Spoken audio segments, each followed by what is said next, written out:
We're back. Ready to do some drawing. Reference. You can think things have cleaned up a little. I like to clean up in between. I'm not like super tight with that stuff, but you know, I like a certain amount of order. At least I think it's valuable, at least, you know, to me, to like clean up in between stages, get yourself sorted. So we're gonna do some drawing here, see how far we get into actual painting, even if it's maybe just get the drawing in the sky locked in. So we need some medium, and this is our medium. It's odorless lean from Archival Oils. It's remarkably nice stuff, affordable, and works good. It's kind of like liquid, except it's like an oil. It's quick dry, cheaper than liquid. I do use liquid too. I use liquid for coating my paintings. We're gonna draw with this. You might say, well, Mike, that's called painting when you use a brush. Yeah, well, now this is all part of my process. Like, I'm looking at this brush. Can you see that? It's got a few random hairs there I don't like. These are really cheap brushes, but they work pretty good.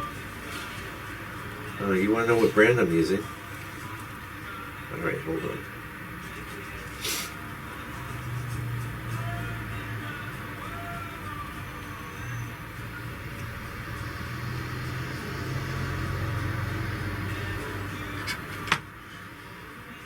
DAS, D-A-S, Bristol Filbert. El Cheapo, $2 brush, $3 brush. Works good though. I'm going to go into the oil. Yeah, sorry if there's a reflection there. Yeah. Actually, you wouldn't even need to see the palette now, so I'm going to zoom in. You don't need to see the palette because everything we're going to do is with black. Now, we get a couple different tones off the black by thinning it with the oil.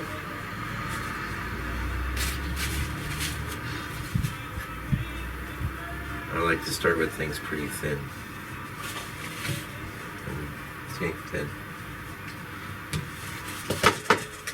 Alright, here we go. Back in the saddle again, as Aerosmith said. So, just make this more vertical because the glare. I gotta get the angle right. So, what I like to do a lot of times now, this has got, our reference has got this like real straight line from the river, which is fine. I'm going to start marking things off. This is where the ground's going to be. This is where the back of the river is going to be. And get a handy dandy T-square and just draw. Ooh, what a mess. Don't really leave that in that awful condition. Looks like I did that the other day. That's alright. It cleans up fine. It's okay if it's a little messy, but not so messy that you gotta wet paint.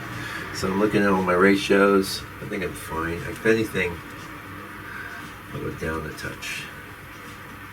And I will just draw right through that trees.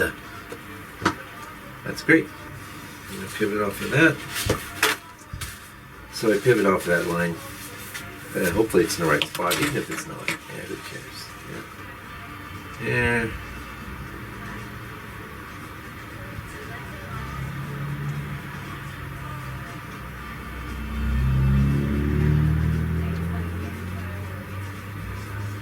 Some nice little bushes here. And I need movement. I get oil.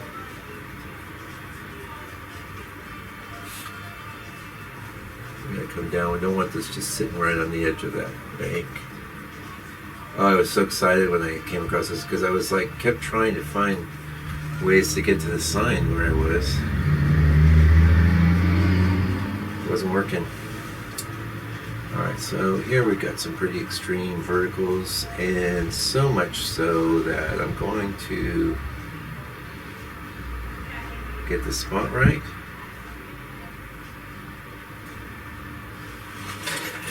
there's a slight tilt on them, but I think it'd be valuable just to use a T-square to assure me I'm only starting with kind of vertical.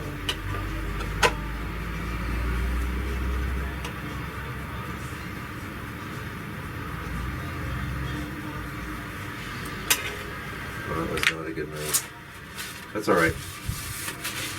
It's okay.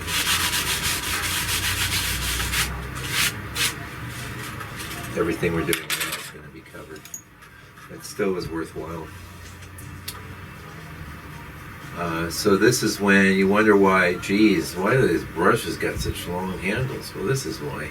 It's really a lot easier to do big, long vertical strokes and stuff.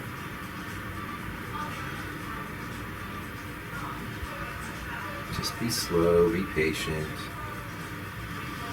Don't worry about matching your reference exactly. Come on.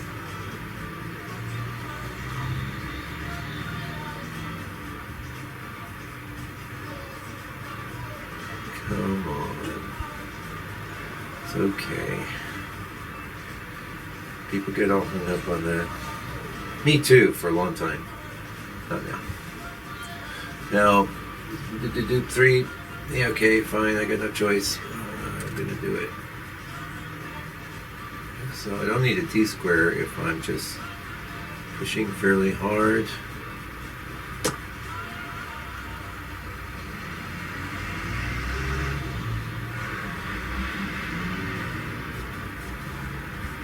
Now I'm aware the whole tree is not black. That's okay. More oil. And this was the thing I tried to do with the T-square, but it was a bad plan, so it's okay. We don't want to do it. We're going to do it like this. And then we got the other trunk coming down.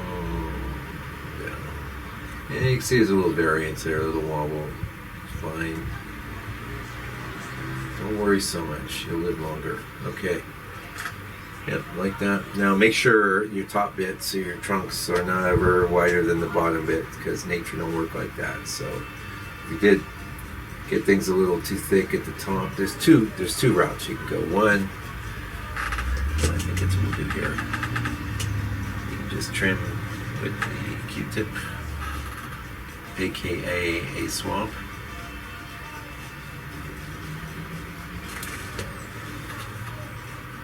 But definitely don't leave them thicker at the top than the bottom. Come on. You think people won't pick up on that? They won't. Maybe consciously, but unconsciously they'll just look at your painting and think, oh, this guy's painting is kind of whack. You might even say, well, why do you think that painting is whack? Well, I don't know. It's just whack. And I don't like things. It is just sitting on the ground there, but... And then the overall deal...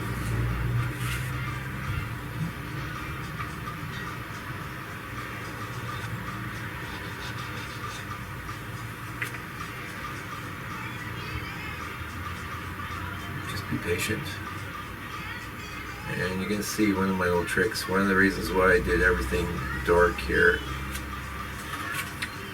You might need a so I think it should be a little wider at the base, a little more black, a little more oil. End of the brush handle.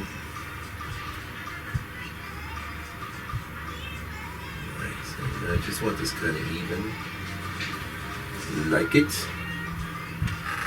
And then we just put some tree characteristic trunk stuff in here.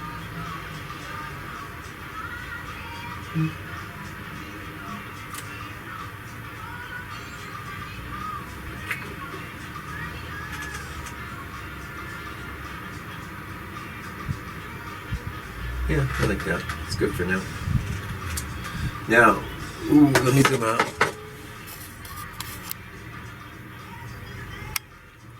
I do like to change things up. So here, 1, 2, 3.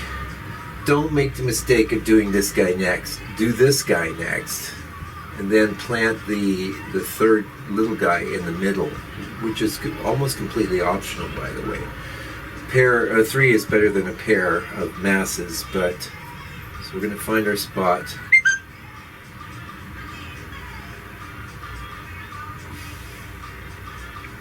Well, I'm looking at the distance here.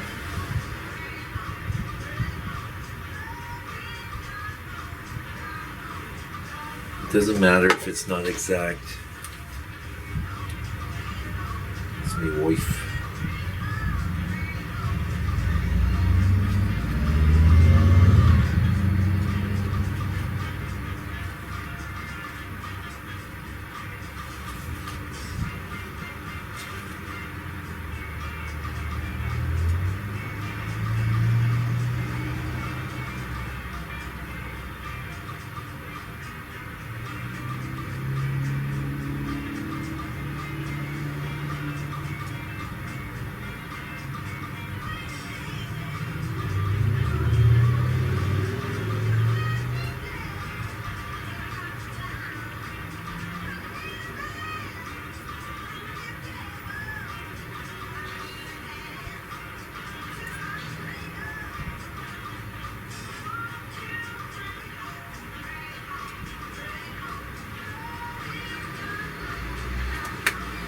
Yeah, that was too complicated text. Sorry, you know, it's not fair that you should sit here and wait for me to text.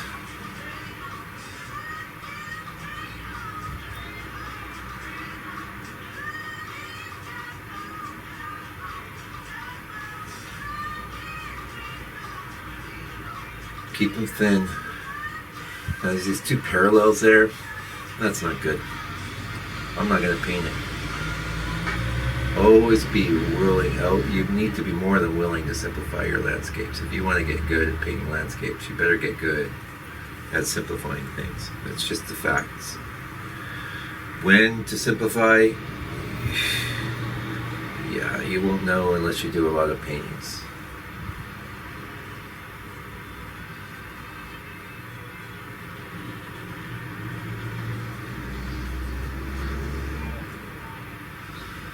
What I think I might do is a little thing like this. That feels good. There's other branches and stuff coming up here. I'm not too concerned with that. Doing a bunch of that right now will be foolish because we got a bunch of sky to do, so we're just really interested in the big shapes. I like that. I like that. I don't let that tree resting right on the edge. It's just a mistake. Don't do it. Why? Well, again, that's experience, but you could just... Now, this third guy, he's almost exactly in the middle here, but definitely do not place him exactly in the middle. And don't make him too prominent. He's not going to be major. He's not a major player. I do think 3 is better than 2.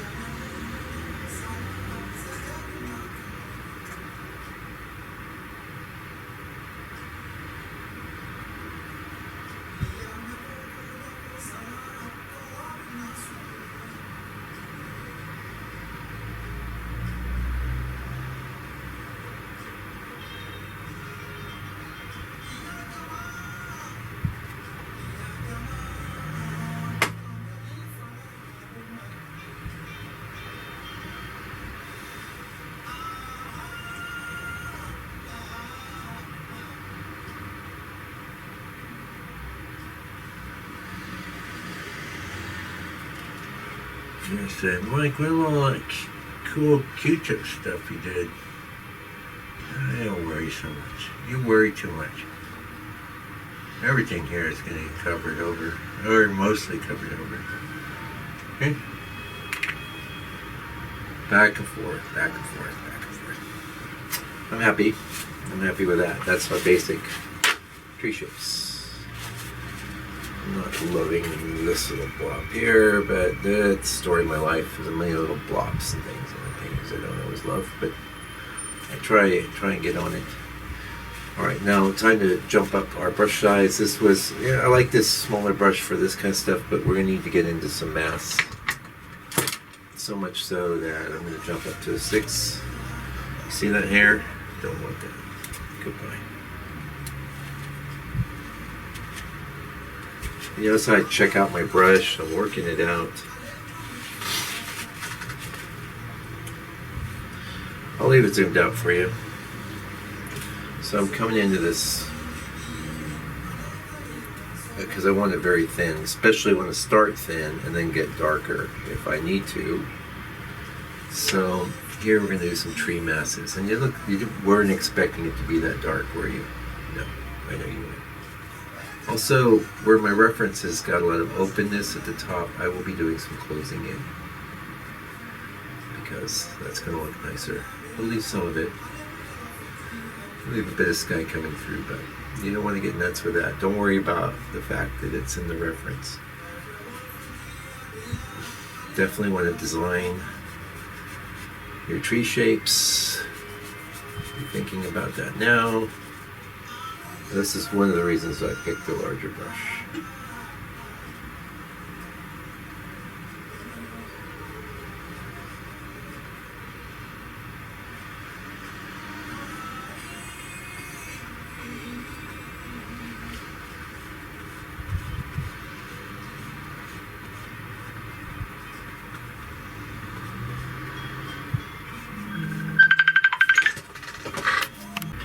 Yeah, little phone call there. So we're drawing.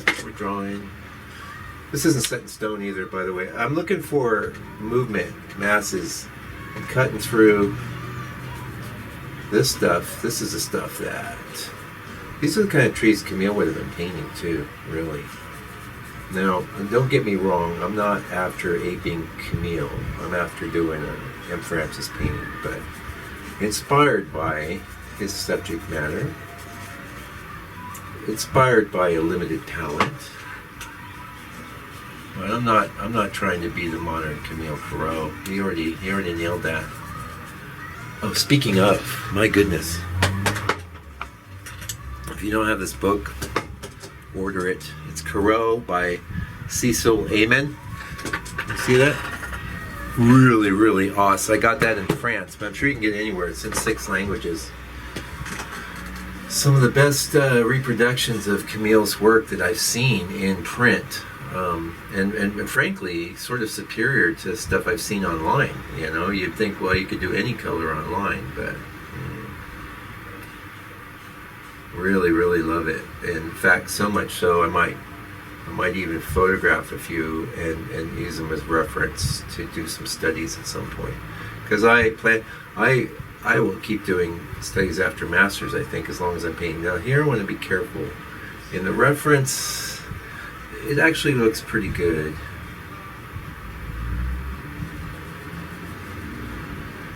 Nothing we're doing now is set in stone either. But I like how this mask goes down. And then kind of does the thing here. We got a little bit of a... almost a little character. Can you think of these things? It's, in terms of characters, I don't know why, you know, here's another little character. He's a little bit player, bit part. By the way, I'm very funny about branches bending downwards, so that might work for some people. Not for me.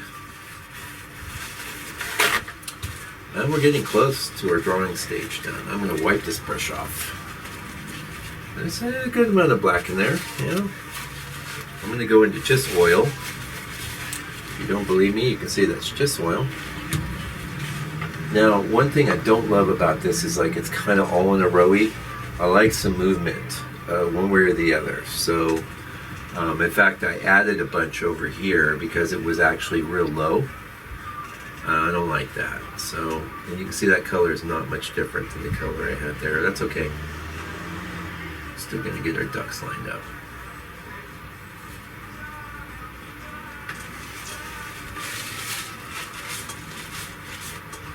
A lot of this is just because we're painting on this dark. So I'm going to go down like this.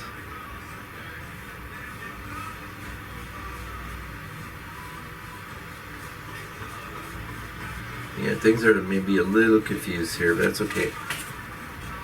Don't worry. You worry too much, I tell you. That's shot. Done.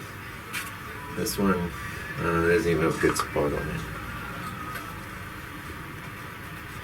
It really doesn't matter. None of this stuff matters. So that's just oil on the dark.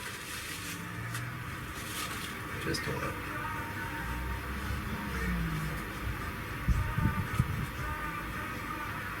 Just so you know, things gonna be fine. Don't worry. Don't worry.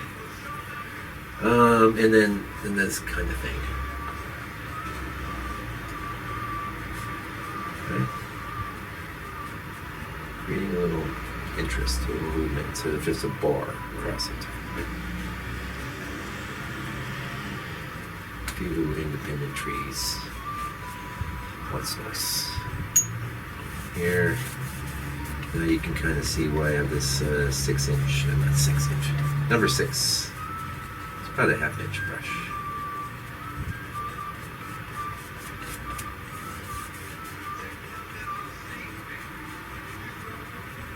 And we're gonna maybe restate a few darks now that.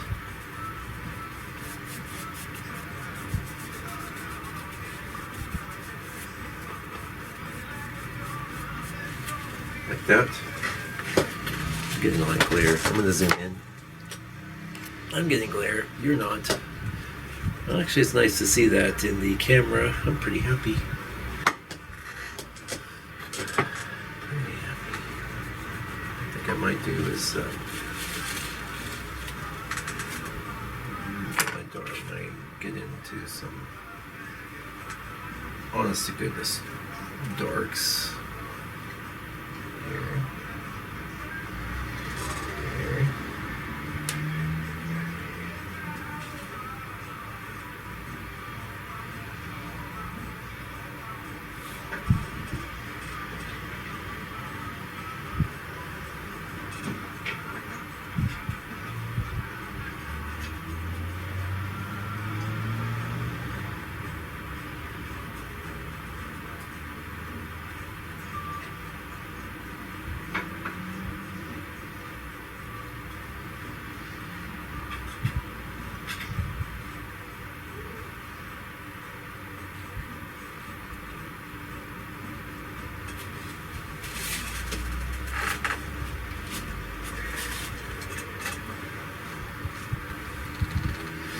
This is really boring, so we're going to not that every part of your painting is going to be exciting. It doesn't. We're going to just introduce some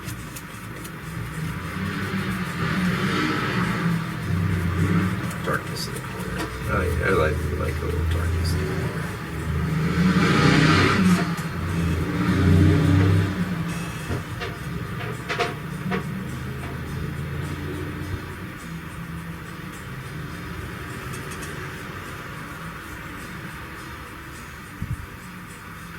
Ducks all lined up, folks.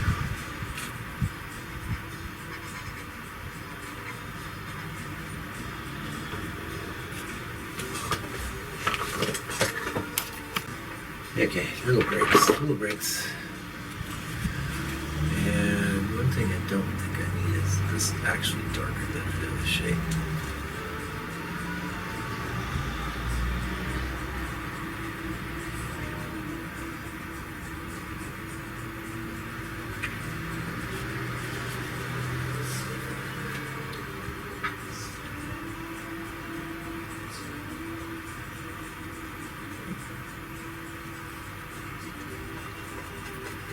I don't know, but you don't need to get too jiggy with any of that because you can have sky in there, so anything you paint now is just going to be.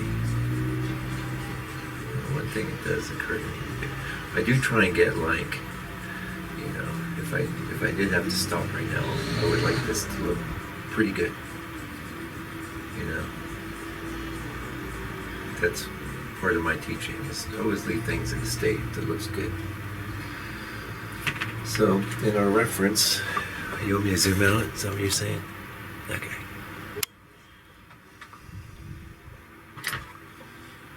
I have a bit where the trees go over the trunks. Pretty easy to just kind of indicate that with our tip. Swab.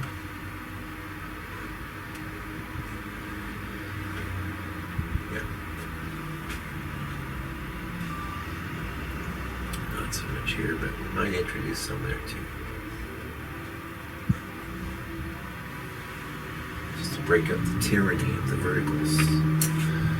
Don't be tyrannical, you verticals.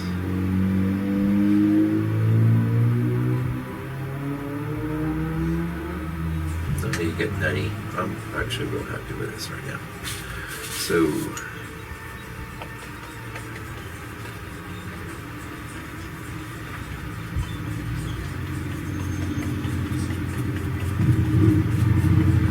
I got other tricks for areas like that, and it's okay if it's not. Like, I was looking at this, I got this book on Vermeer, and you look how simple he simplified everything. Amazing. A real lesson. Simple's better. Simplify your shapes, simplify your forms. If they're complex, make them simple. But make sure that what's there needs to be there. You know.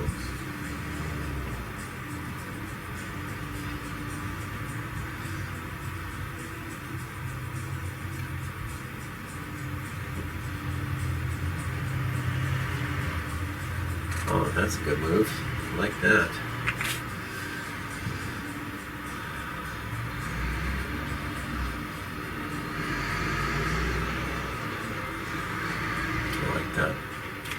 I feel it needs a little twin here. It's kind of in the reference too.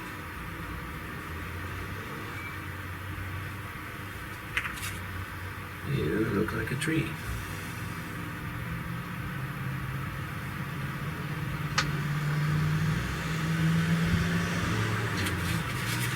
Alright, drawing stage done. What?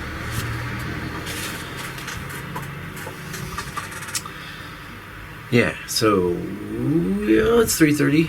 We got an hour and a half. I think we can get the sky in today, and that'll be fine because that'll might be set up and dry, and then we'll do the trees over the top. But the first color pass will be done. Then we'll let that dry. Then we'll do the second color pass, and then we'll do another painting. Anyway, yeah, we're back. We got an hour. We can do a sky. Oh, that's why I want to have Oh, that. you know, I need to see on my email. Now,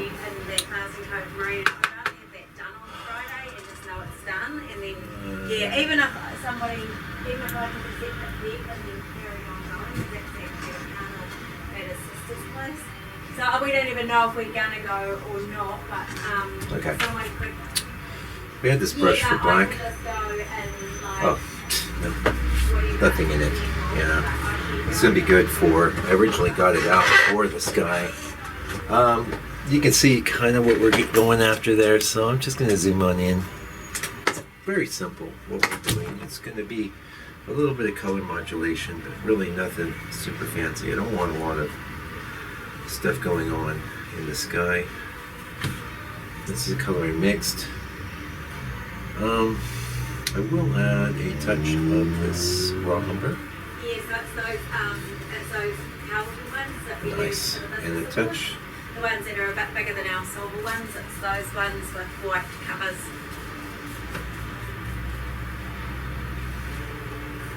Touch of Well, yes, you probably didn't see white, but yeah, we can do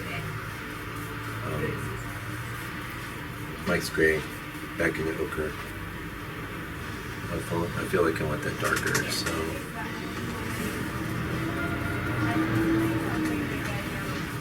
I mean, I kind of added this color and then I added the ochre in. Yeah, I like that.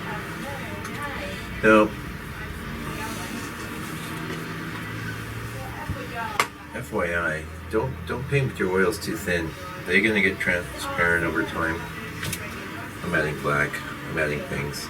And see all this build up here? I can actually scrape that off. A lot of wasted paint there. That's all the paint that was in the edge of that brush. Yeah.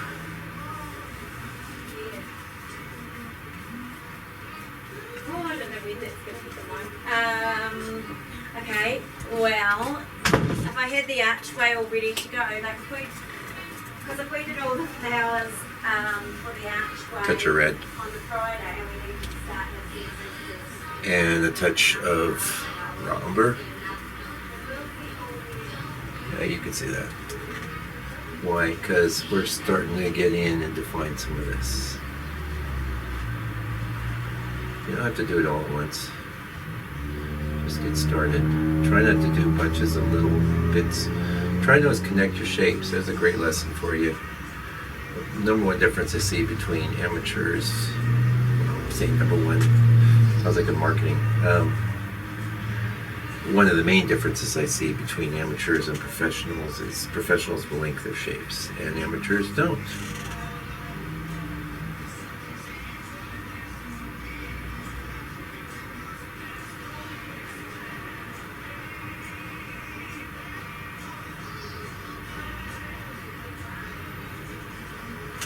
In general, you're not looking at the reference, but the edge over here I made a bit darker than over here just because I don't want this as open feeling as the other bit.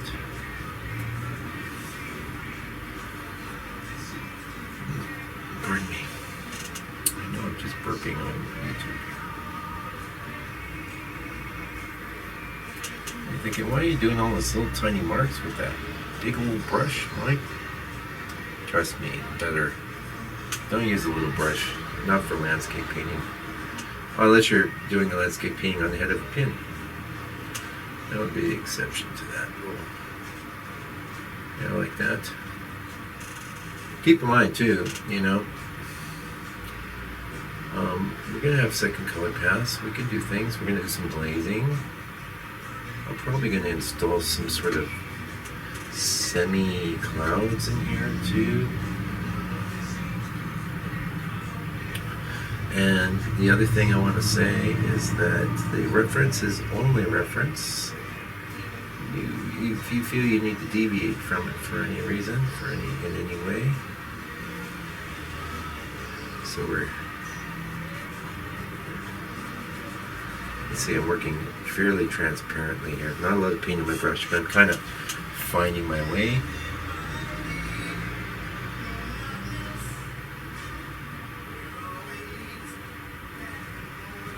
This process started with my drawing.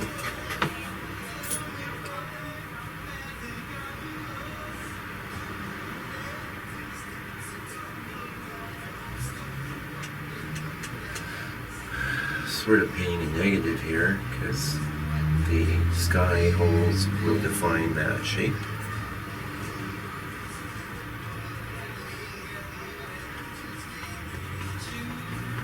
Like that. Now this is about edges, so edges is one of the things you get better and better at as you move on down the line. Alright, so I've decided I want, like this is very plain in the reference. I'm going to bring in a little bit of gray, Mike's gray, right into the mix here, and I'm going to counterbalance it with a bit of this. And that's going to give me kind of a bit of a cloudy color. It's not totally different. I just want some variance. I don't want this to be just plain. I do not want distinct clouds. I just want some little hazy, fluffy things. Down here, there's definitely more of that. And I'll get into that with some of this ochre. Ochre, what am I saying? Sienna. Okay. Big buildup there. I mean, you could just wipe it off. I'm going to wipe it off too, because it feels like it's getting away from me.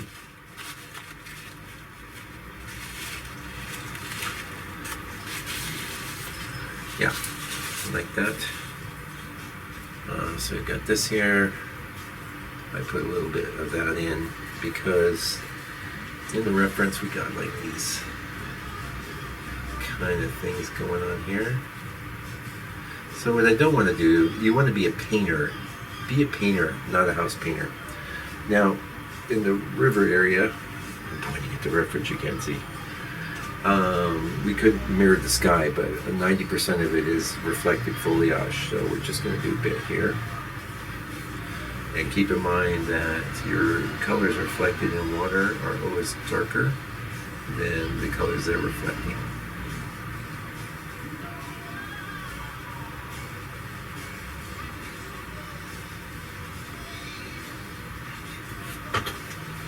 Now I'm painting with my glasses off, so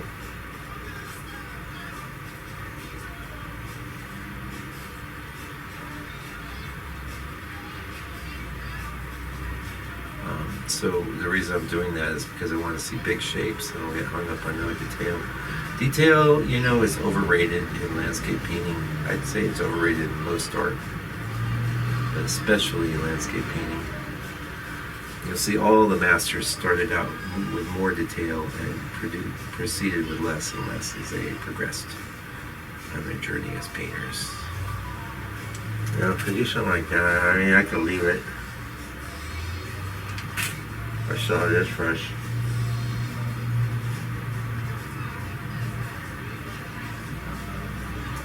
Still have that much.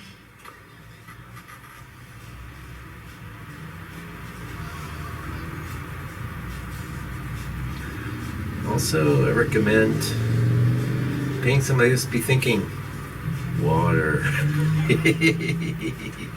Water.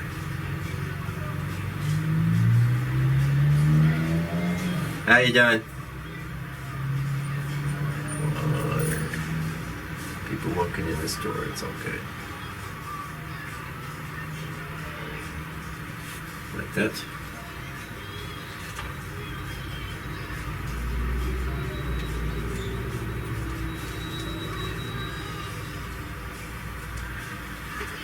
Okay, so we used most of that. We got some of this. Wipe off the brush.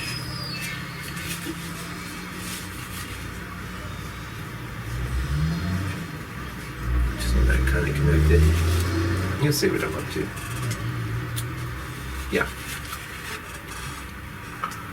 Gonna scrape this up.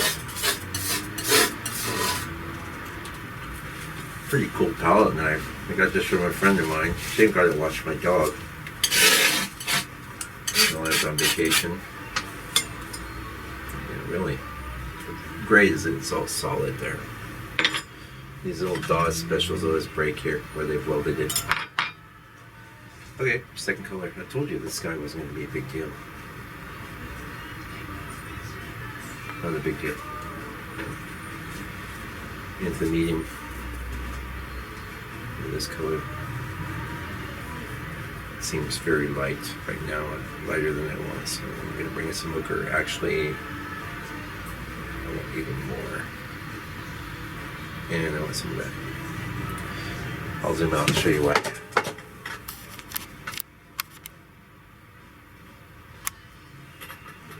I like that yellow there. Gonna get some of that. Gonna get some of that into what I'm doing. I don't want too big a spread. So I'm going to use the, I'll show you. Show, don't tell. I have too big a spread right now. That's too big a spread. I don't want that big a spread. So I'm going to use some of that raw umber. A lot more of that raw umber.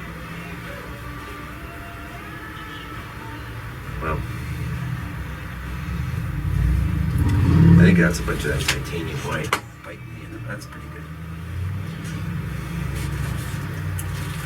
Bunch of that titanium white biting me on the butt. I like this.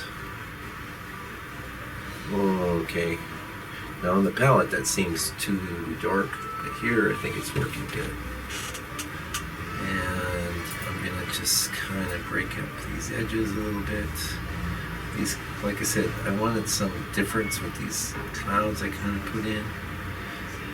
In the reference, it's just, you know, it was just one blown out sky, so.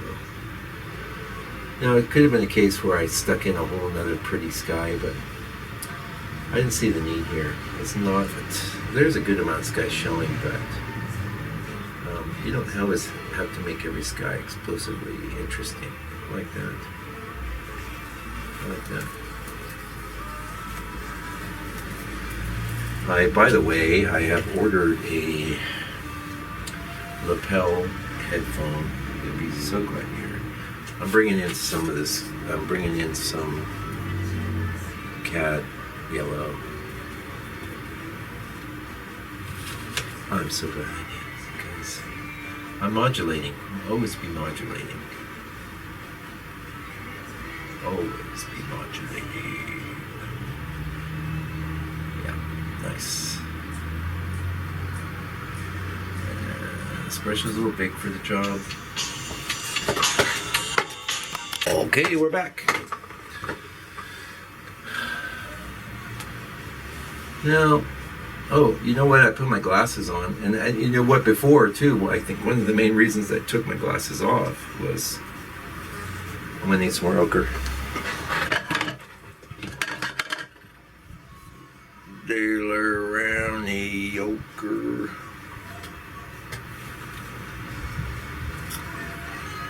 On an old, pretty new tube. Yeah, now why do I buy the student grade on ochre? Well, I've tried other, really.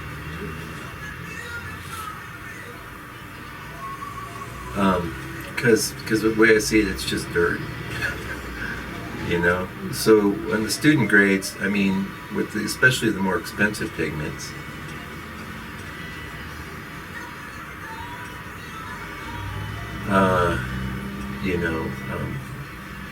they're gonna cut down on the pigment load, and they're gonna sock in a bunch of fillers because it's for students.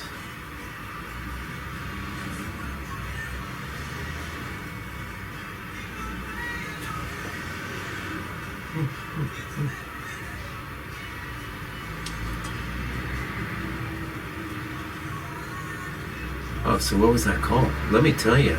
I know this isn't painting related. I'll make it brief. I'm in this big box store here. I won't mention it on YouTube. And my wife and I are doing some shopping, and we won't use the self-service because I don't. The way I see it, I don't work for these companies, and so I'm not going to sit there and struggle with their self-service. You may be fine with self-service, you may not care, I care, and I don't want to. So, one cashier open, right? And like a 20-minute wait. So I called them. That was the manager just called me, and it was clear she could give a damn about my complaint. Yes, she said, Like she's been trained not to contradict me because I'm a customer. But whatever. Made an effort to help her out.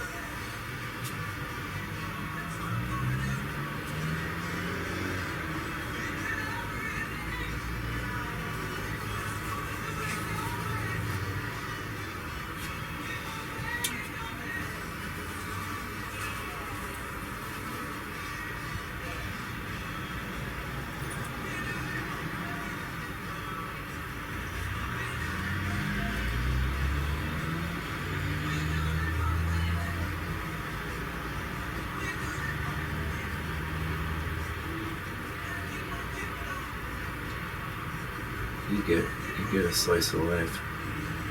So you can see, like, I'm integrating these patches I put in, but how did I not put them in? I just put everything plain. It wouldn't have been as interesting. Back in that yellow over. More yellow over.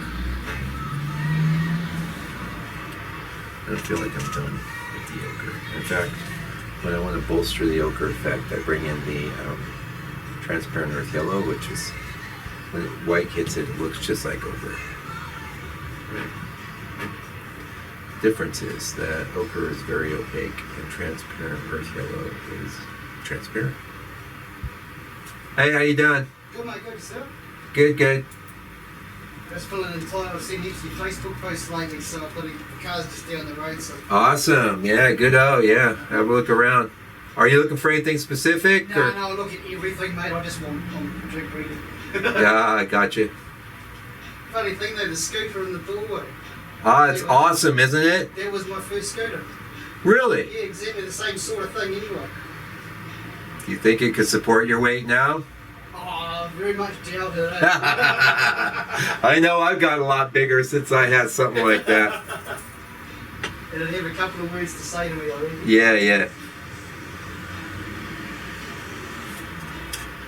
Okay, going into the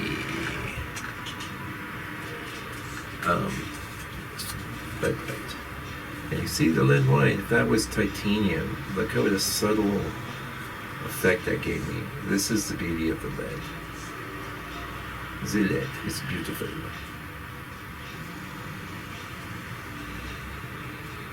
We got time to get this guy done.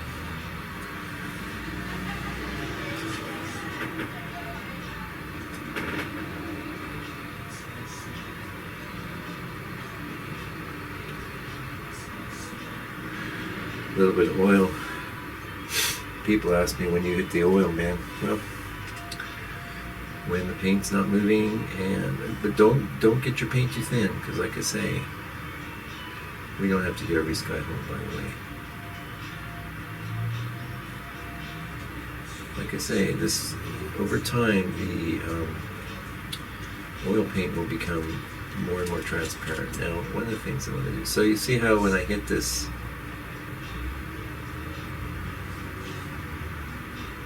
Bit that I had underneath, I never intended to just leave it, but I get totally different effects by having it there than I would have if it wasn't present at all. Now down here in my reference when I was setting things up, which I always do, and one day I may share that with you. That's really key part of my process. So lead white, gray, Mike's gray.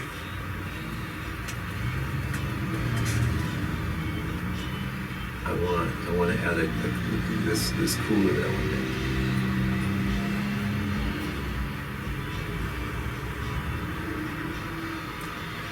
More medium, more paint. Right? This was none of this present in my reference. None of this is in my reference. The reference is grist for the mill. It's fodder. So many amateurs and professionals, I have to say, in this modern era, get way too hung up on just copying photos. We don't need painted copies of photos. We don't need it. So please don't do it. The world doesn't need it. Just if you're going to make a copy of a photo and paint it, why don't you just print the photo out? Or even better, I mean, if you want to, just print the photo out on a canvas and then paint over the top. Okay, how about that? Now, I like things to get lighter, but one thing is I'm noticing I went a lot lower here than it is in the reference, and that's okay because it's kind of a big bar in the reference. Making sure that actually, so I'm painting on this dark now. And one thing I'm avoiding is big swipey whatever, so I want those edges to be organic. That's titanium down there. This is lead, and you can see how, look at the difference actually if I do titanium. Whoa, crazy, so much more opaque.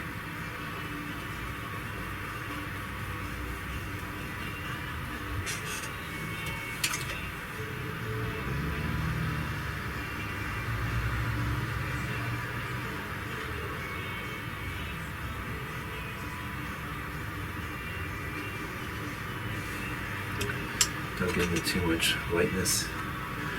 Color in the tree holes, always darker, okay? Remember I set up some differences in the reference, and I will open it up for you when we're done with this guy here.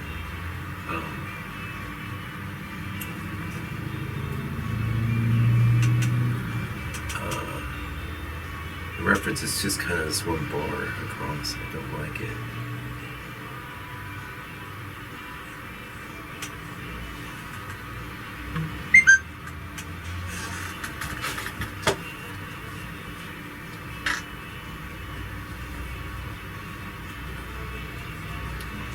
Who's taking me?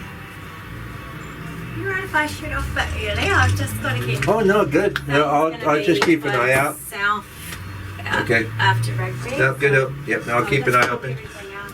You gonna bring in your signs, or you want me to do that? I can bring them all in. Okay. May as well.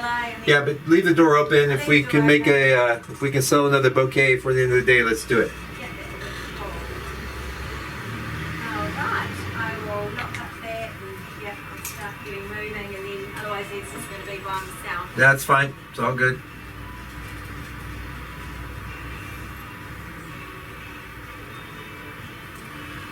Okay, so remember I was talking about tree holes, right? So you wouldn't want to just carry that in there. You got to darken it. I'm going to choose to do the raw umber. You won't even question it. See, you're not even questioning it. It's actually quite a bit darker. But so something about the optics, really. Well, like I said before, we don't need to now. Join up your shapes. Don't do dot dot polka dot. The reference I'm looking at, that's certainly the case. And we need more yellow in there, a lot more yellow. So I'm getting into this transparent earth yellow, which is kind of giving me, that's going to give me something like that. Yeah, I don't like this color so well in there. Not everything's going to be done. I do think it's good, though, to have your tree holes underneath for the most part. So it's good to be getting them in. Look for a balance. Look for what I designed before.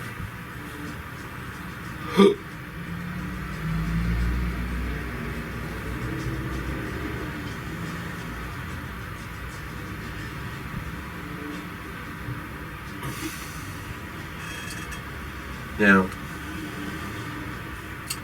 I am sort of inclined to get the river in. At least do something. The reason I'm hesitating is because I don't have the foliage in and it's reflecting the foliage, but that's okay. We can put something in now. It's not like anything's in stone. This looks pretty good. I'm pretty happy with it. It's interesting. So, up here, none of these really. Oh, I accidentally hit one. Maybe this one. More green. Perfect place to use our green number. And some little red.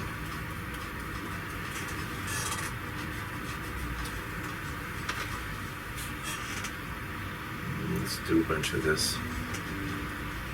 And actually a touch of this, because I need something stronger to counteract that. I happen to know there's phthalo in that, so be careful with this straight line stuff, man. Like, creep up on it. It's actually, there's a lot of different interesting things going on there. You as a human being, we're going, oh, it's just a straight line. It isn't. Alright, this has gotten very green. And also, you don't be a machine, you know? Be creative. That's what we got over the machines right now, at least for now.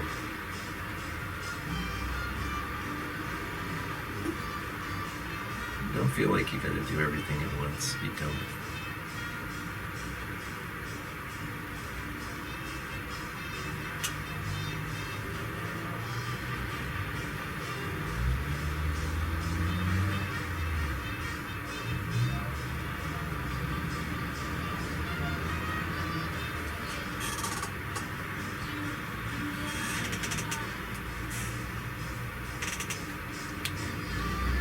I just went right into the orange.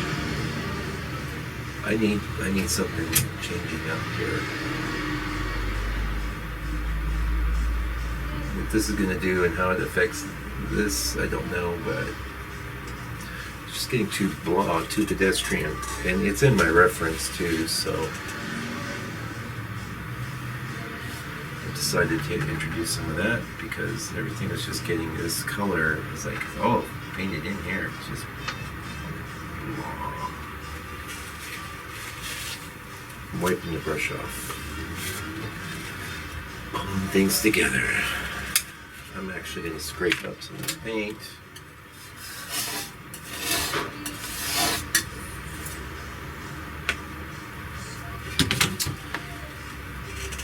If you just keep spreading the paint on your palette, you'll find you're going there for more paint and you're not getting any. So this is going to lock everything together. More orange. It's just required. Why? Because one, it is in the reference a bit. Two, I just don't want this so blah. And like I said, the sky is actually being reflected down at the bottom. This is all reflections of the foliage. Foliage, which is like a French word. It sounds like a French word.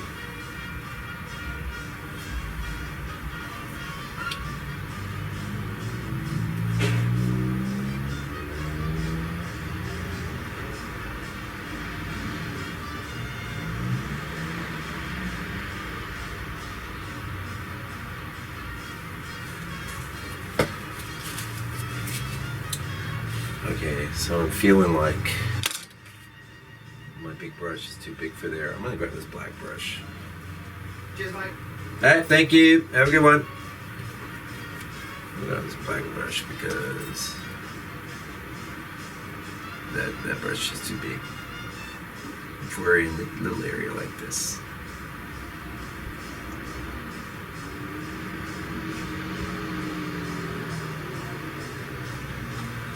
Oil, paint.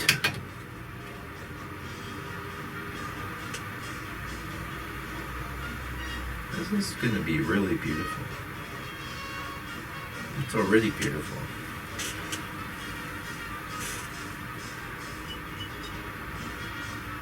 So again, watch out. Straight lines in paintings are tyrannical. Well, if you're painting buildings, yeah, you're going to deal with it. But even there, I would try and break things up.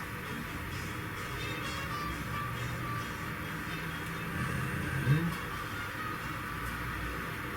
also, I know that's like streaky, rivery effects.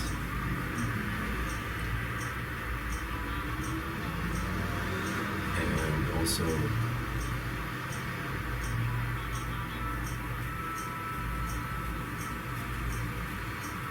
some horizontal.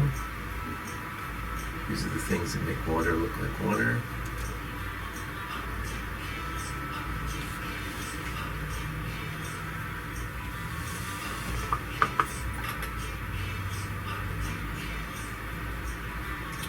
We don't need to do all this right now. In fact, we just kind of set the stage right now. Up here, now unfortunately I got in a bunch of lighter stuff, but it's alright. I'm actually just gonna go dipping into black here because I don't need this in my face. Red.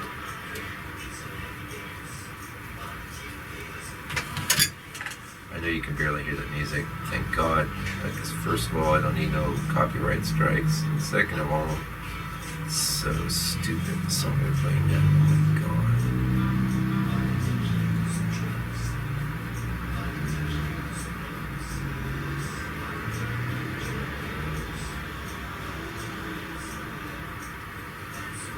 Yeah, okay.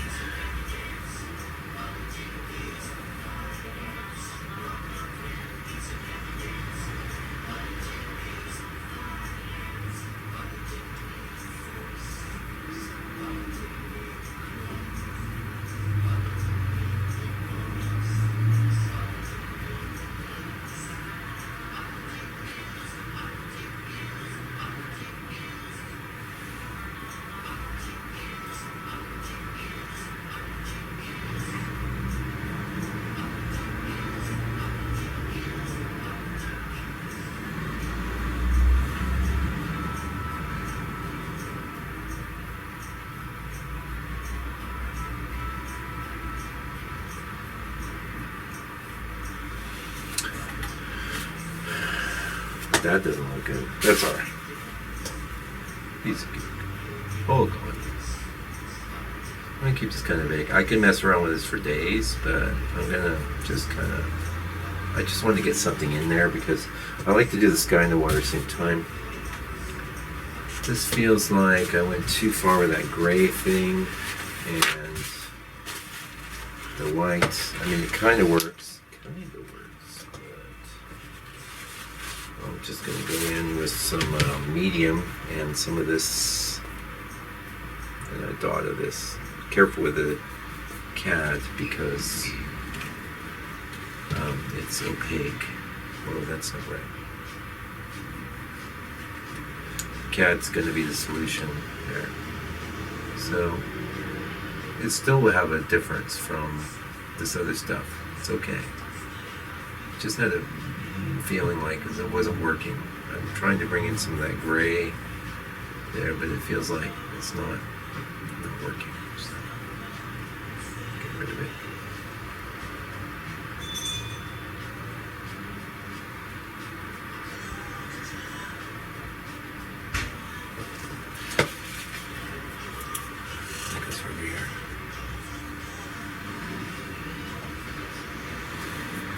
Almost like glazing when I'm doing, except the paint underneath is wet and I'm just coming in thin with another color. I think it's a pretty good effect that way.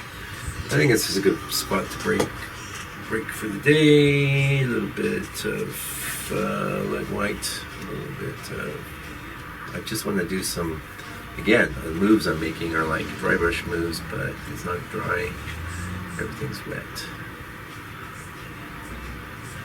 Take my glasses off. What I don't want is everything super patchy either,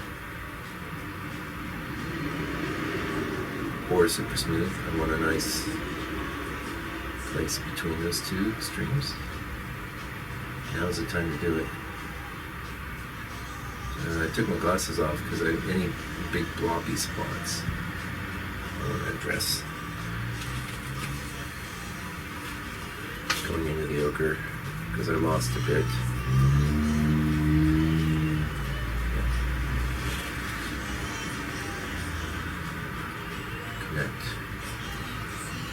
Connect your shapes. Connect your shapes in the sky. Connect your shapes in the land. Connect your shapes. Connect your shapes. You want variation with consistency. Whoa, it's melting your head. Oh my God, sorry.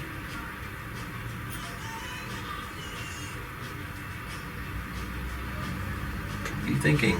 River, river, river, river.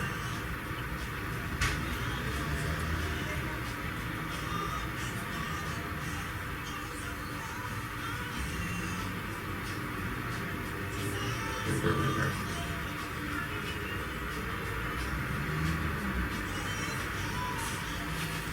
Yeah. So, like, I can end up smoothing things. Oh yeah, that Draw Makes Paint guy, I don't mind promoting his channel because he gives a lot of great information for free. But he talks about his abstraction, and then, you could end up blending things together. But if you start from an abstract point, you'll get a nice, much more realistic looking effect. And I do like things a little lighter on the horizon. Coming in with the lead. Here. I'm not going to get too carried away with this, but also see some halos of my previous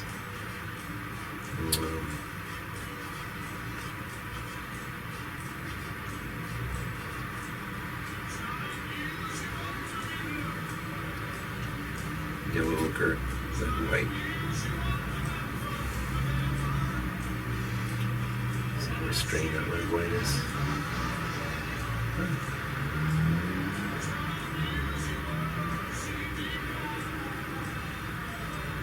Nice. Let's tell a story.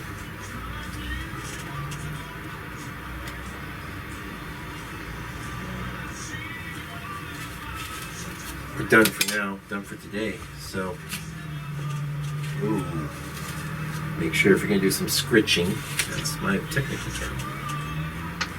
Make sure you're doing it with a brush that is clean. I mean a palette knife, excuse me. That is clean. Just another way of getting nice edges. Actually, really like that. I knew there was a chunk there. I saw it.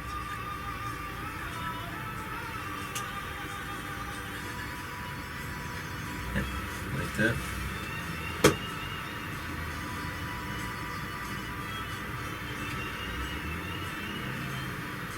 Don't get tweaky. Things that jump out at you. I notice in a lot of my videos, like, can't even tell what I changed when I'm doing the scritching on the video. But it's little subtle things I see.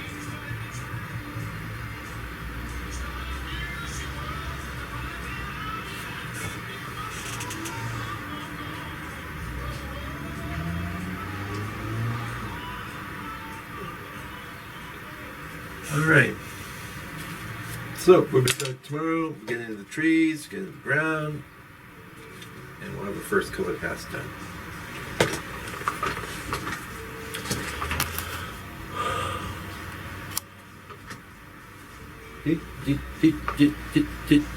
Okay.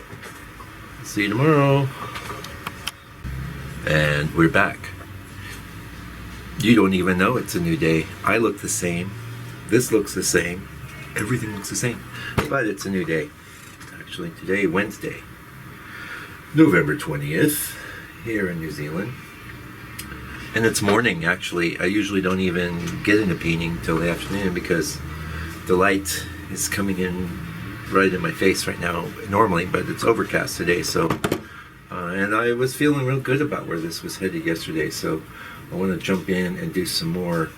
And if you don't mind, I think it might be helpful for me to just reduce that a little. I want to get a big picture kind of thing. I know it's not as good for you. Sorry. You got an idea what I'm doing. So we got this guy in yesterday. Pretty much. I'm not used to working on this dark, although it's okay. I do see like lots of bits where the board's coming through. It's fine. Don't worry about it. Yeah, let's get into some stuff. So I had all these brushes out from yesterday. What brushes do you use? That's what you want to know. Oh, good question. Signet, Robert Simmons, flats.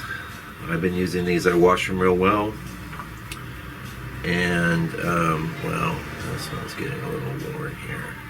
So here's a little trick. I mean, you got this kind of, you see that? Those hairs, I just pulled them. You can take one of your knives, pull those hairs down like so. Can you see that? Hopefully you can see it. And then just pull the knife over. Just rub it down. Here's your hairs. The truth be told, those types of hairs aren't so bad. It's the ones swinging off the side. But so before I start, I usually get a good look at my brush. This has really seen a lot of wear, but because I clean it well, it lasts. Let's pull that down. Gotta get the beret right. Yeah, new beret, did you notice? Oh yeah. I wanted to buy one in France, but all of those were the big floppy, bumpy ones. Those aren't cool. I have one of those. I had two. The second one I gave to my friend. He wears a lot of interesting hats. He totally can carry that bumpy, lumpy look. I cannot.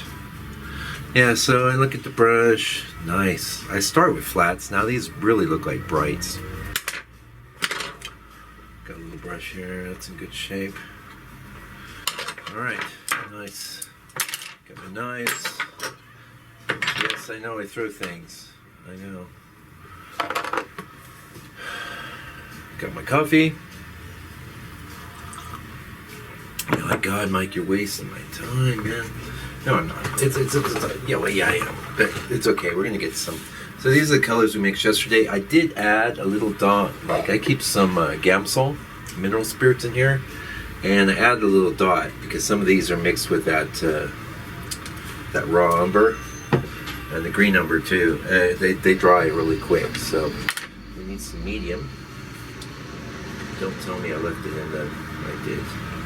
I'm not going to take your time cleaning that right now. It sucks when I do that though. What I'll do is I'll put some mineral spirits in there. Hopefully it'll loosen up. Oh, that's why I got bowl B. Plan B. Yeah, so nice day here in New Zealand. I mean, it's not sunny, but it's a good temperature.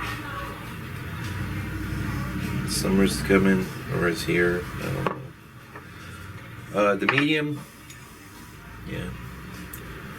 Archival oils, odorless lean. I'm pretty sure you can get that in the U.S. I like it. It works for me. It's kind of similar to the what do they call it? This Gamblin makes a medium, which I don't care for, mostly because it's very shiny. Got a gloss finish. This doesn't have that problem so much. So here we are. And I really like to kind of get in and restate my blacks to start. So we'll get some medium here. I'm going to zoom in.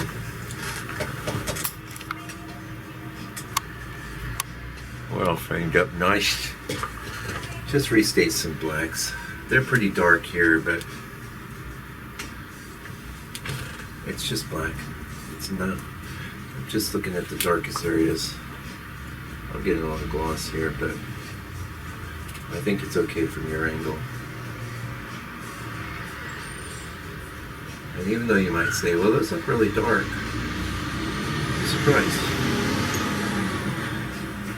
I might be kidding myself, but it feels like this is going a little darker, so. Remember what I was saying yesterday, which to you is like today, because this will all be one video.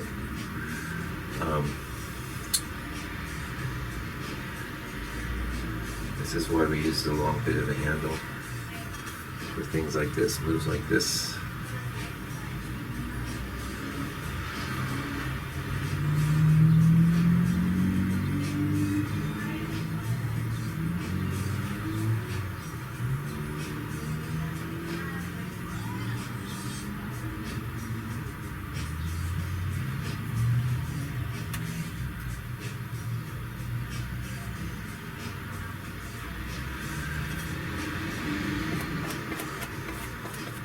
Not even that dark in the reference. That's dark enough. Back there we definitely don't want anything darker. Getting some more medium, getting some more black.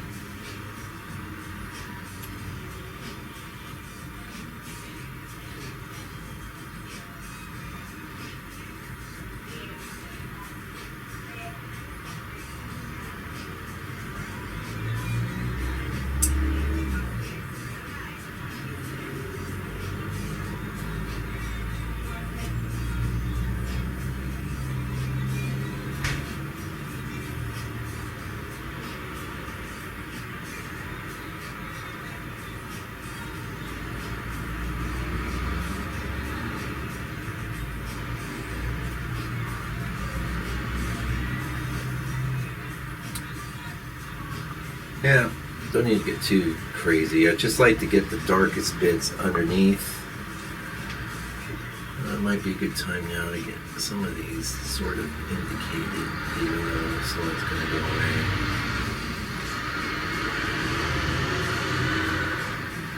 So use that handle, use the weight to get your nice clean whatever. Notice here, by the way, there's a little bit of the edge that's not black. I didn't go all the way out to the sky. You don't want to do that. That's bad.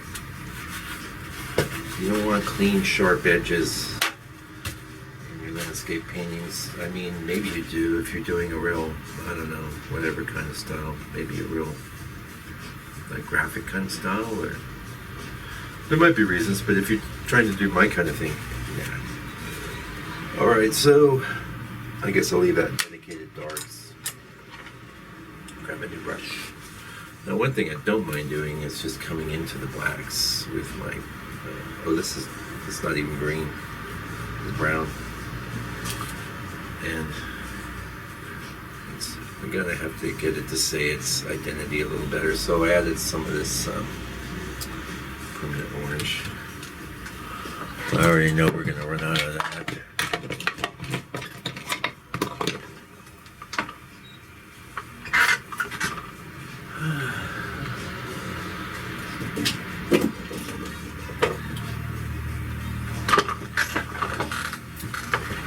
Permanent orange, gambling, great color. Not super strong, but you don't need it to be.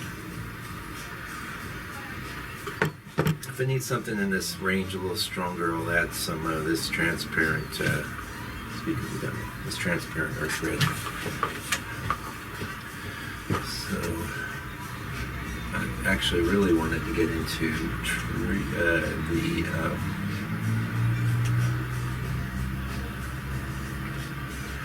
green.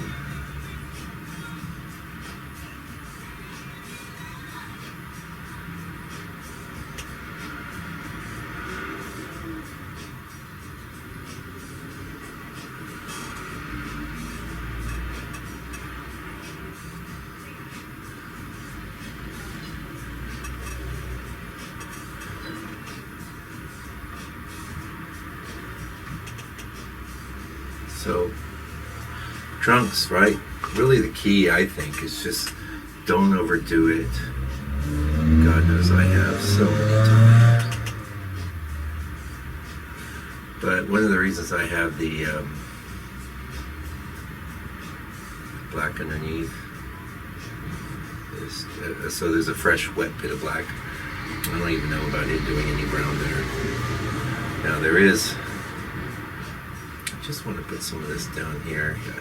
So when you got these like expanses of like sort of like one big color, like in the reference it was just originally green. I did some things a minute. Actually, I'll show you. I'll zoom out.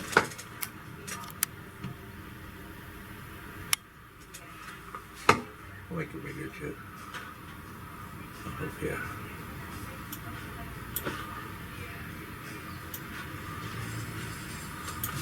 Nice and big.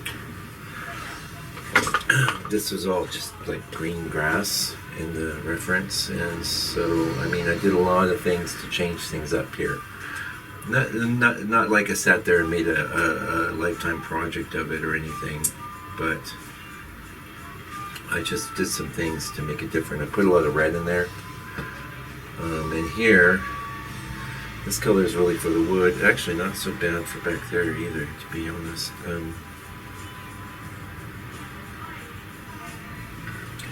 Some bits in here. Yeah, I was thinking about, and in the reference you see there's a house. I'm gonna put it in. I don't paint every little bump and grind. Bump and grind. I don't know what I'm coming up with that, but you know what I mean. I don't paint it all.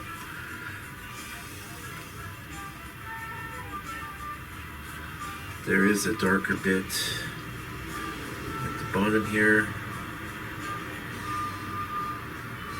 Really, it just needs to be darker than the water. This color I mixed here would be fine for that job. You don't want to just leave that board color peeking through. That's one of the things about painting on the dark. It's probably my first live demo. Actually, there's a lot of firsts in this video today. First time I'm really sharing my reference, other than say some study after a pictorialist thing or the mastering.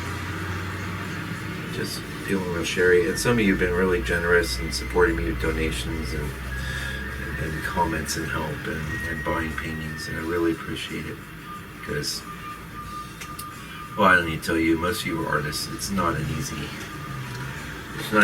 gig, but I made a decision to just create beautiful things, and I made another decision just to share what I know, and that's always growing. I don't want this too black. I don't even really want any black back there, but this little nook back here I want brighter than over here. It might seem like what I'm doing is kind of random, and it sort of is, I just know that many times with landscape painting, you want to get the feel of a thing more than the exact thing. If you paint the exact thing, well, it's certainly one school of painting, no question. That's some stuff going there. We're gonna get, now this is one place like there's not much green in this color. It seems quite green on the board now, but trust me, when we get in some other colors, it's not going to seem that green. I like this. Integrate it, and feels to me like a good color to have other things over.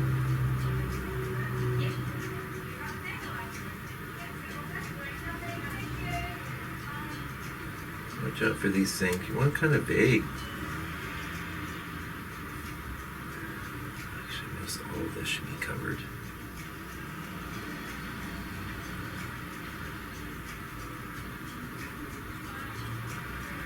And I feel like this is a good undercolor. And I am hitting just a little black, but I'm coming into the mix. I don't want this too dark back there. I messed up so many years. Just in my reference, it's dark, it's black in the background. I just paint what I see in the reference. It's not good for your painting to do that. Yeah, I think that's enough of that. So, yeah, I wanted to start with green, but I ended up starting with this cement brownie color. Basically, kind of a modified raw umber. Yeah. This is a reddy one. I don't need to get into that right now. I'm going to keep that in reserve.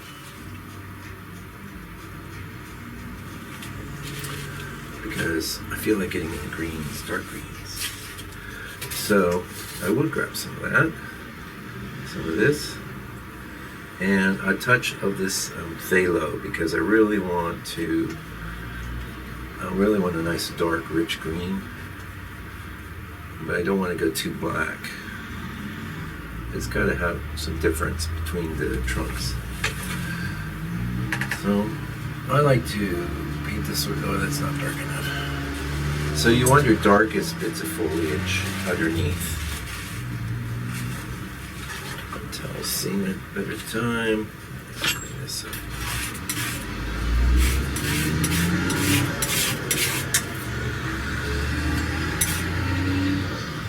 Burning more black. Winsor Newton, Griffin. Nice quick dry ivory black. I don't like to put too much out because it dries quick. So if you don't use it, you waste it. Okay, so it looks dark. Probably looks quite dark to you. We'll come up with more black. So when you start with a color, like a green or whatever, coming with black, it's way different than if you started with black and came in with green. I know it, you know what. I'm probably just going to stop telling you how to repeat myself because it's bound to happen. I'm making landscape paintings and they sort of operate as I go up here when I'm very dark. They sort of operate the same. I mean, at least they do with my approach.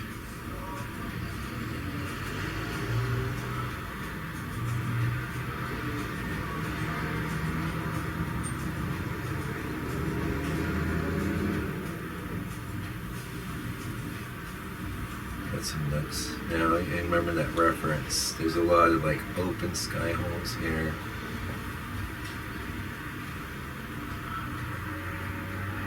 Quite interested in this just going.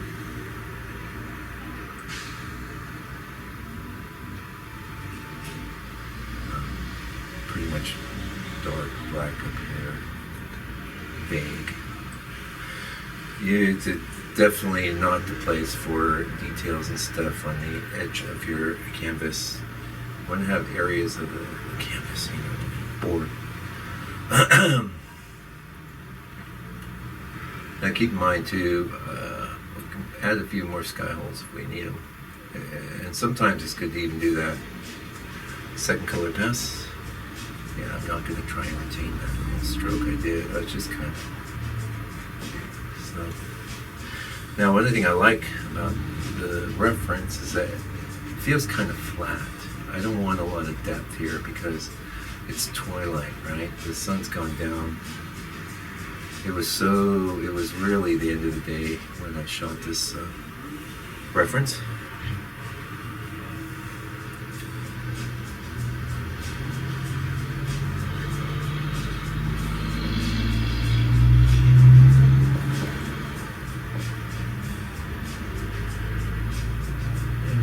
Say we can get away with this because the sky's dry. Not a lot of that. Don't get crazy with that kind of thing. That's the stuff amateurs love to do, paint all the details. And they feel so proud of themselves when they do. Oh, I painted that really good. I got every little detail. Yeah, but nobody wants to look at your painting, man, because it's all stiff and over-detailed, and maybe you didn't get the big shapes right before you. This is tree. This is tree. It's not this background ridge. It's going to be shifted into more grays. This tree here. That's background ridge. We've got this massive flow of the tree stuff coming down.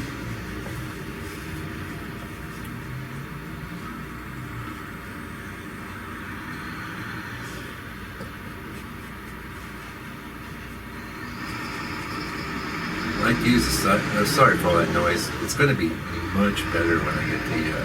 I hope it is. Get the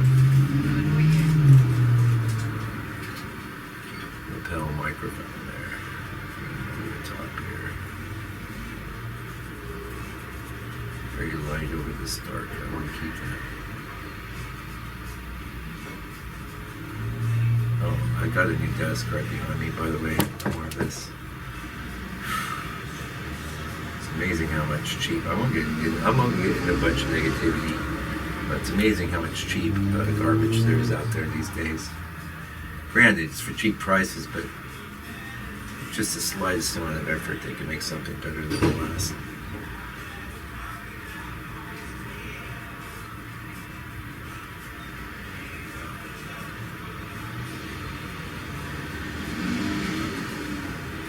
We're modulating in this shape. It is going to be lighter here. I want a little dark underneath.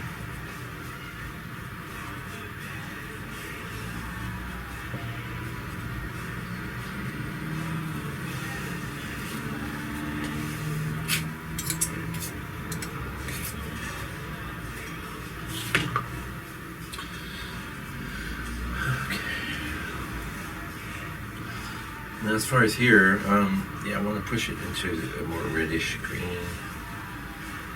Just want a difference. Like, not all the greens in nature are the same, so don't paint all your greens the same.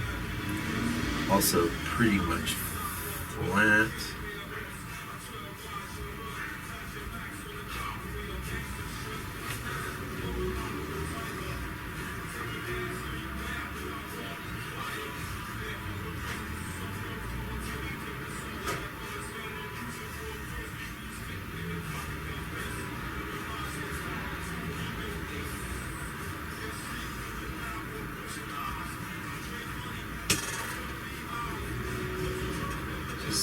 No, it's okay to leave a bunch of these little bits of dark peeking through.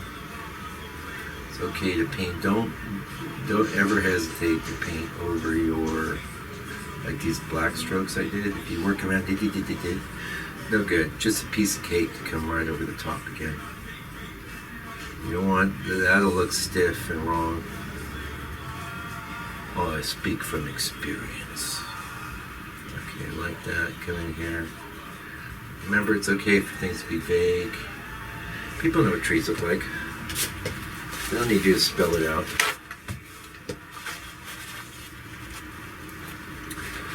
Yeah, I feel pretty good with that. Okay, that's my dark green underneath everything else. So maybe a little overplayed, but it won't matter because it's a bed for everything on top. And you want to be careful there, not, like I said, I don't want too much dimensionality. I think I'll take this brush, get some medium, go right into the black. Into the black. And you can see what I was talking about here. See, once it's in there, what a piece of cake to bring it back. Don't you worry.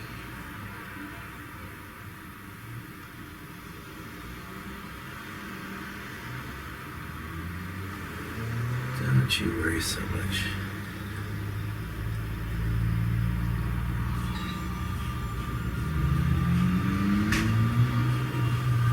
Look it.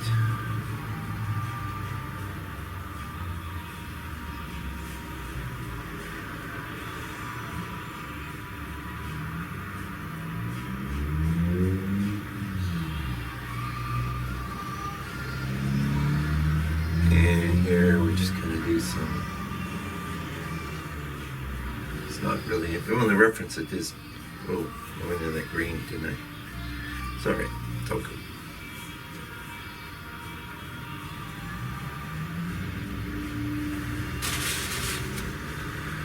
Go back to just plain black. I just want plain black here. Point of difference. Point of difference.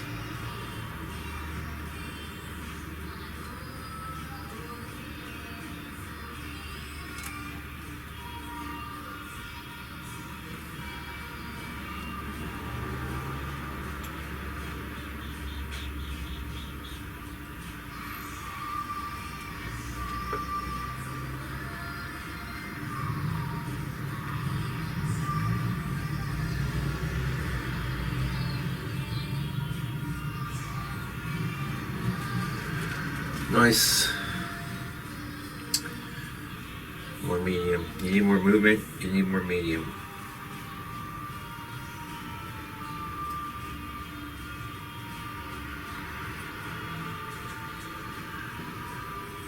Yeah, remember what I said, like we could have been all mincy around this these darks, but we painted around them, now they're coming through, and we can do more painting over the top too. It's all good.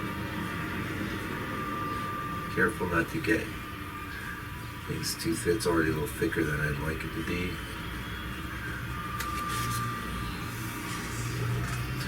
What'll happen here?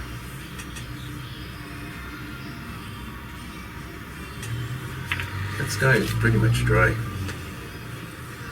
That's the lead white. That's the a little bit of whatever's on the edge.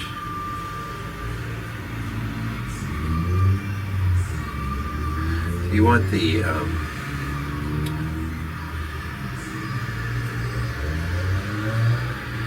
appearance of detail, not actual detail. I can't tell you how many people come to my studio over the years like, oh, your work is so lovely and detailed. I'm like, well, I say, thank you. If I feel like they're an artist, I might say, well, not really, but usually I just don't. I just say thank you. Yeah, so notice I am really trying to do these. And also notice how really the key to getting this kind of thing is back of the handle, back of the handle. Don't paint every branch. Don't do it.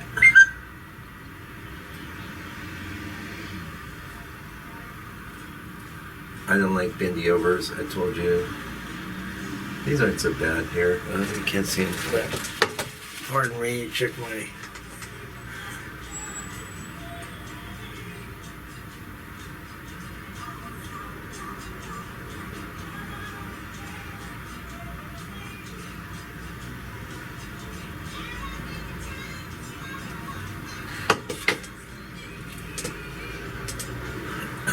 Yeah, I'm missing my pencil sharpener. I've been on vacation. I'll come back, it's gone. Yeah, I like my branches to go up. Yeah, every now and again I might bring them like that kind of direction, but remember there was some black stuff in there. I don't mind this being black because it's in front of this background stuff where I'm gonna have things grayed, and maybe not even all that graying will happen now. I might do some scumbling.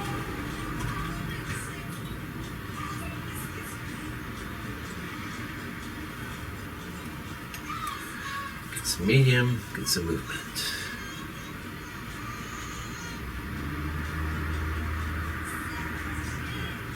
Yeah, that.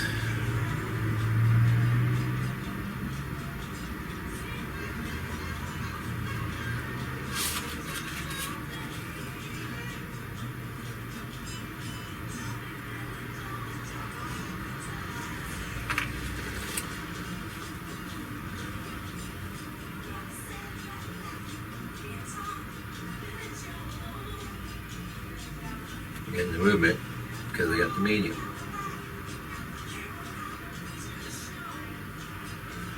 Don't do tricky stuff up in the corners. I said that already. What do you mean I'm repeating myself? Yeah. That's a good teacher. That's when you can tell you got a good teacher. I was a boss for years. I was a manager. I hired people, trained people. Unfortunately, I had to fire people too sometimes, but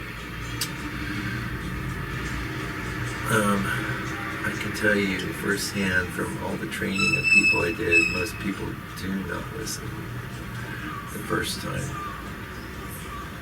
They're just waiting for the information to kind of wash over them.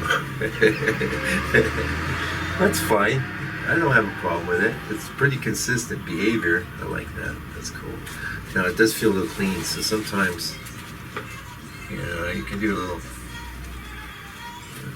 breaking things up there. That's probably enough of this black. I do disturb some of the cleanness here.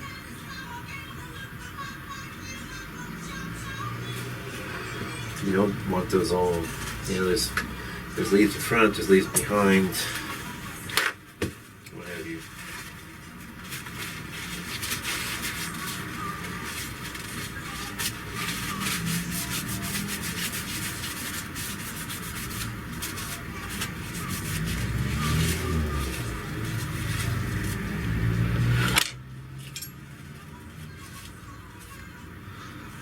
Okay, clean up the blacks. And by clean up, I mean that's not that clean, but I don't want to keep running. My greens and my blacks, that's all dark enough. Sometimes too with the blacks I like to do a bit of this, just so it doesn't float on top. It can take on it. Sometimes I don't like my blacks too shiny. I don't like them looking like they're on top because the shadows in your painting are always behind. Right. Pretty happy with that. Back into this green brush. This is straight up green. Not straight up. I had a bit of red in it. I'm putting even more. And more orange. See, that orange is not that strong, which is good. I'm getting some reflections, probably because the sun's starting to come out. I may have to stop. It's a little too light. Grab some of that black stuff I had off to the side.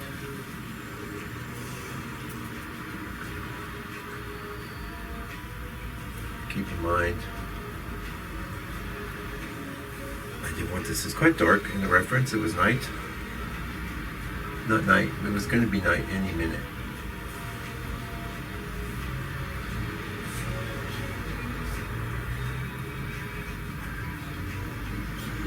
I'm coming in with the raw umber.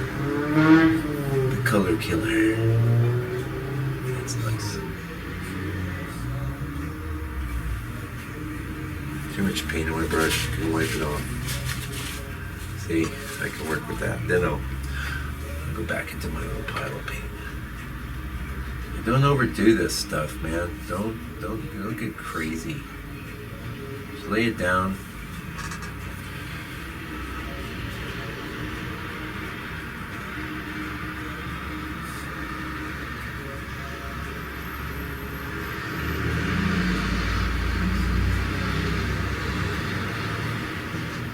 See how I've got that dark foundation underneath? It's a lot. I just kept myself from swearing. I hope you appreciate it. I know YouTube does. We're family friendly.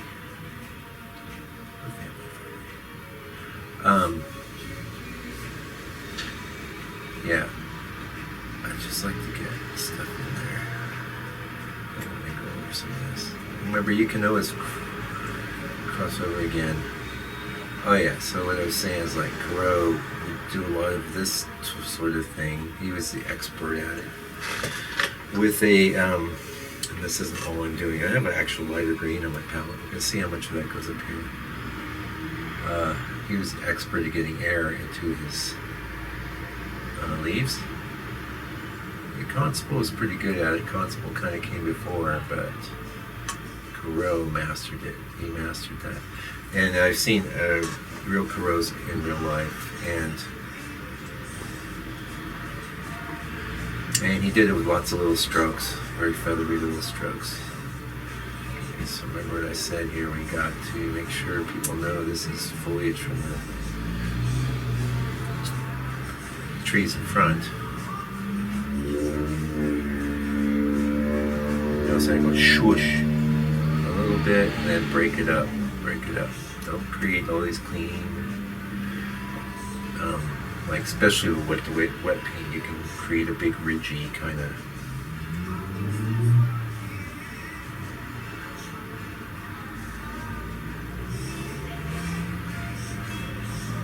You can have some vagueness, but definitely don't want your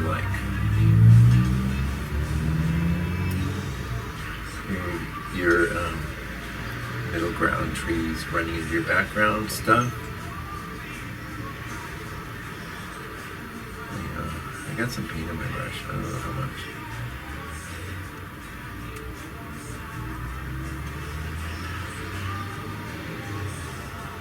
I don't like to get too crazy with lots of overhanging trees, overhanging the sky. It's just a personal preference. I've seen painters do it. It looks fine.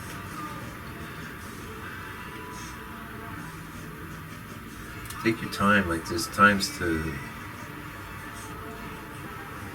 be real fast. Time to slow it down. Oh, the sun's coming out. Oh my God. How's that looking for you? I don't know for how long. I might just try and soldier on.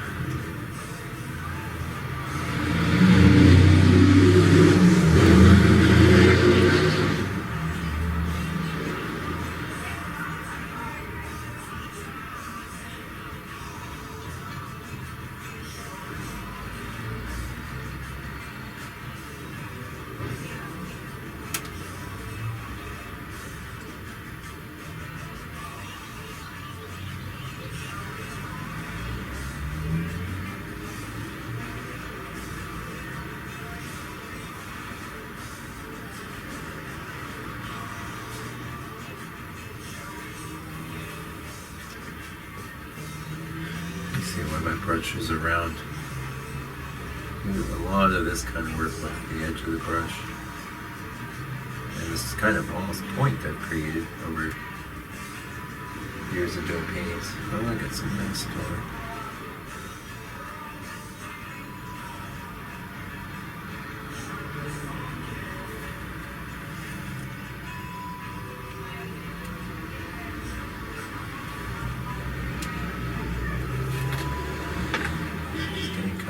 Judge the values. The sun came out. How's this look? Give a close up on your. We may need to leave it there until the light shifts, so we'll be back. Back. Yeah, we had to stop. Sun came out, lots of glare. I can actually see what I'm doing now, so you didn't notice any change, did you? Because the live videos aren't, not actually live, but I'm recording the whole session live for you. Okay, I did rinse out my brushes. I can actually see what I'm doing now. I think before I get a lot more involved with this trees,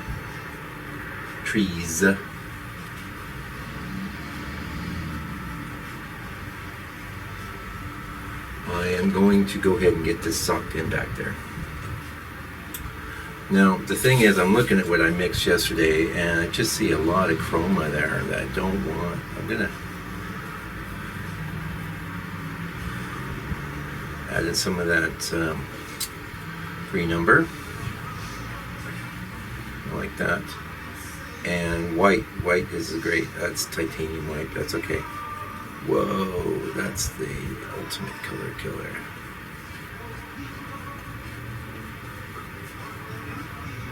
So I'm going to do 2 color killers, but I'm going to do lead white with the titanium.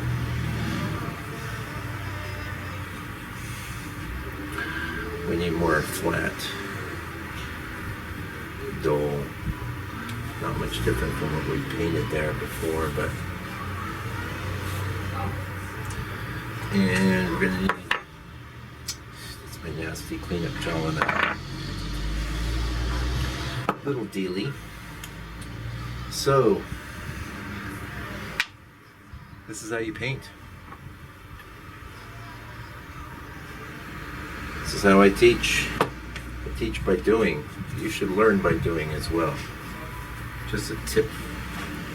Actually, some of this might be good because it's kind of dull.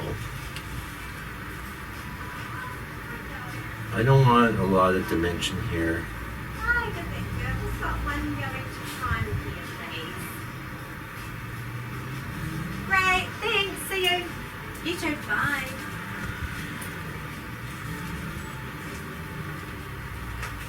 Yeah. No, not any. No. So, yeah, I want it flatter. And you can see how subtle the lightning effect is with the lead white. Don't paint your whole shapes with one color. Don't do it. Come on. We don't need more robot paintings. World needs good paintings, always.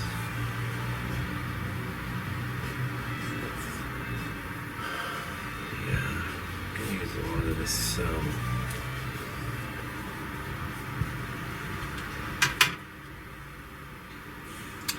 Thing is, like, there's this sort of. We're getting some black here. It's a haze. I've introduced the haze.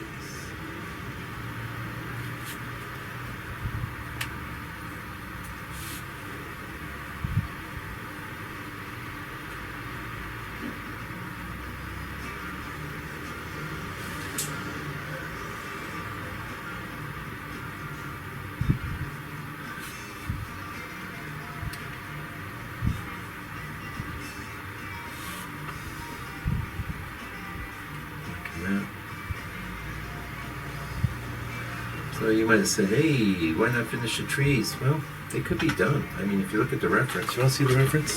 Oh, you can. You can totally see it. Eh? Well, let's go ahead and zoom in so you can see what I'm doing better. If you look at the reference, there's not a lot of variation going on there. Maybe more sky holes. I've learned that lesson the hard way. Sky holes, they can be real trouble. Real trouble for you.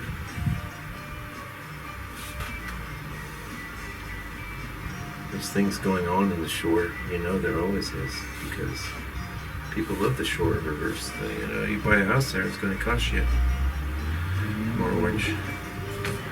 More orange means more chroma. I'm going to counter that chroma with the dullness and flatness of the raw umber. Just, I need things moving. That's the thing. I can't just have everything one color. Things moving.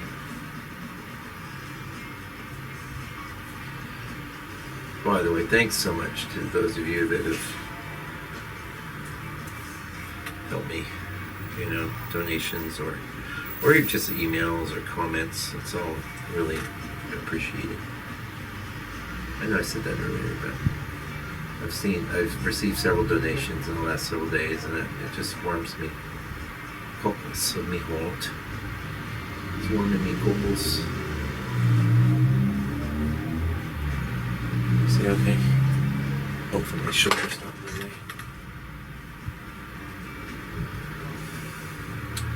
Better off leaving things a little undone. Don't overdo it. You'll be glad you did. You'll be glad you stopped. Stop yourself.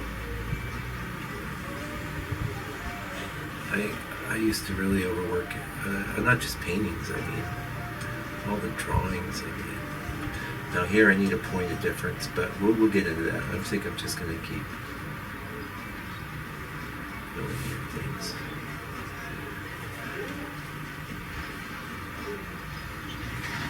My brush is getting a bit loaded up. Oh.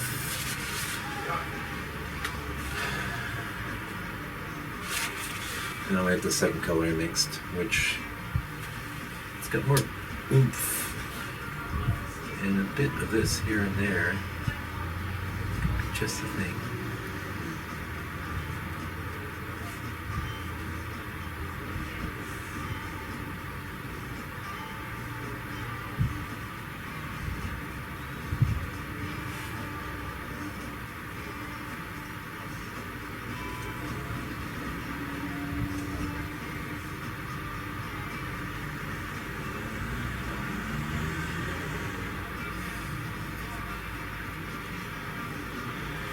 Notice how every now and again I'll change up what I'm doing with the strokes. Don't get into robot mode.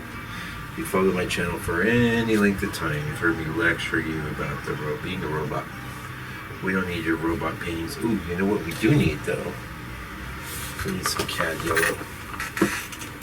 Oh.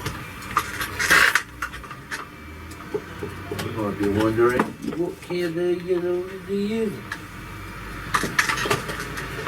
Cad yellow light.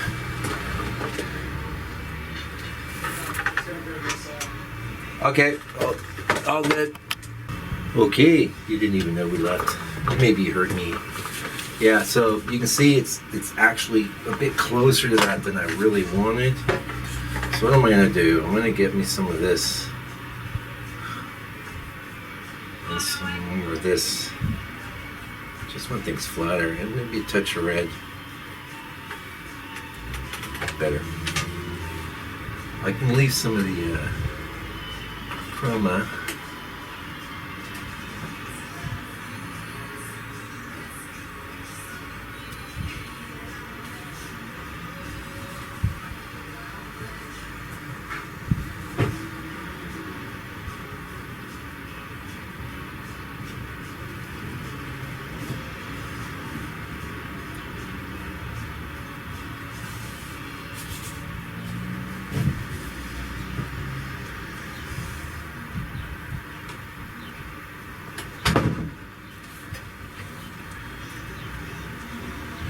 That gray's going down the tree into the mix, of course, not just on its own. It's going down fine. We're sucking color out.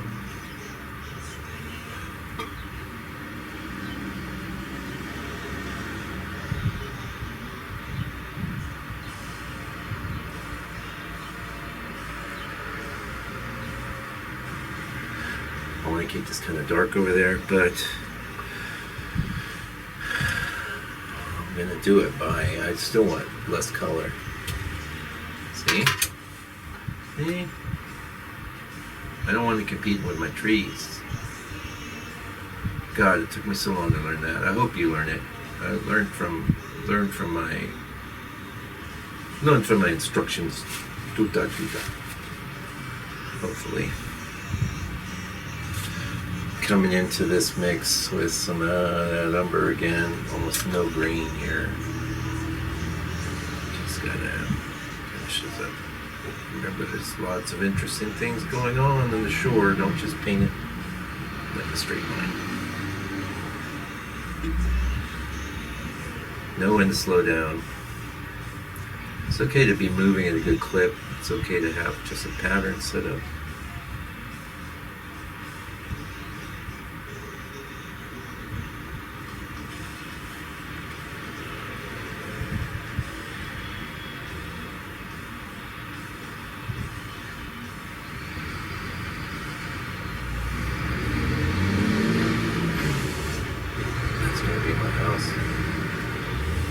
Now, actually, one thing that crossed my mind when I turned off the camera when you had that glare, you probably weren't seeing a glare, but I was seeing a glare. I couldn't even paint.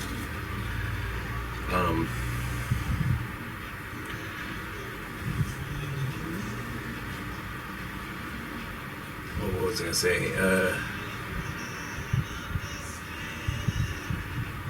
I was thinking, I'll just do a lot of that with scumbling. And I probably will scumble it. You know what scumbling is, right? Oh, yeah, that's what I was going to say. I was thinking, this brush is probably too big. I think when I come back and start painting it, I'll do number 2, but I didn't, and that was fine. So, lesson to everybody, you don't need that tiny brush. You think you do. Do it with the big brush. Have it look like a painting. There's details that you're going to be able to muster. They ain't going to save you. They ain't going to save you.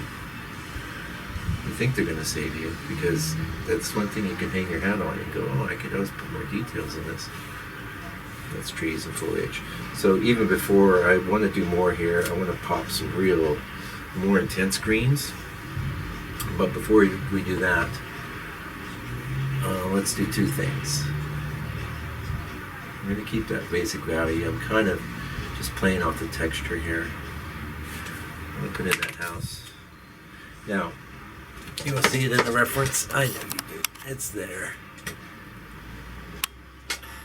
Right here. Okay. Now you might be tempted to bring that in real bright. Don't do it. So I'm going to come in with this. Put some medium on my brush first. Some of that. And then a little lead white. You can see how the lead white's not like super strong and intense, but it's basically just a lighter value of what's up there.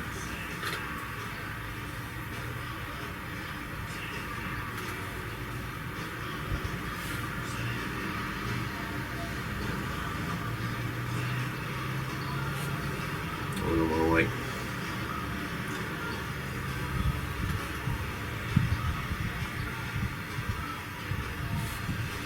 Now we can't just have one lonely house.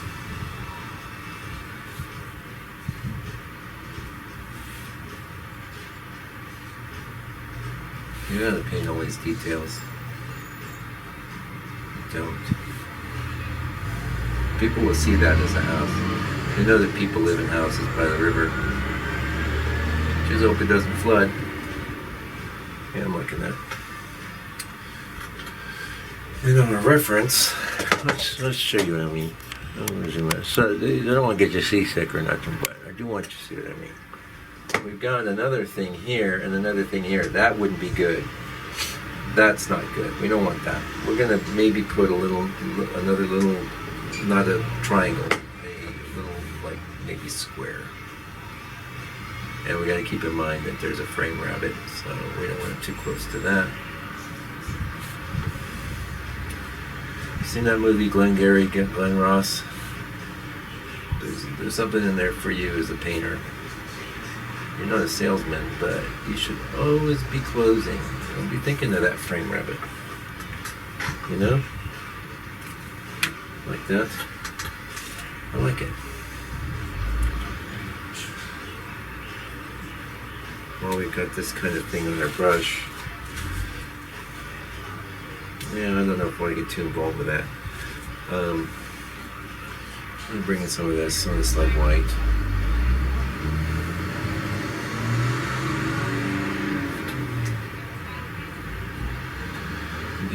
This brush is not contaminated though with greens, so we're okay.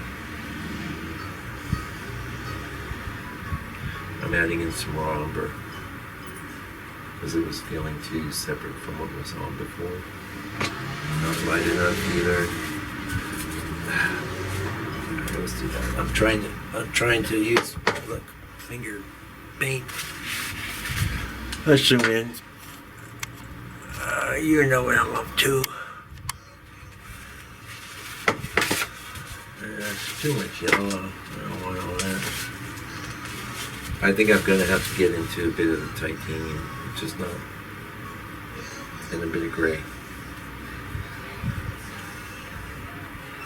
Yeah, that's better. Some things caught my eye.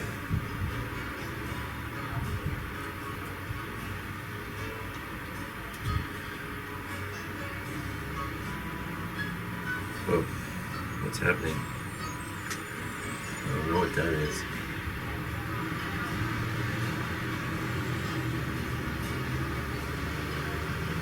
Gray. Quite a lot of this gray. I'm going to go into the mix here. Ochre, gray.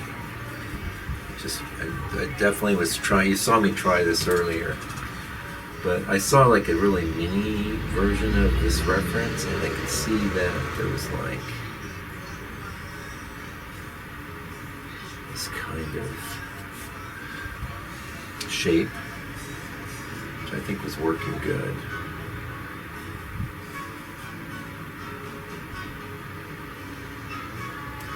Don't have things in isolation. Isolation, bruh.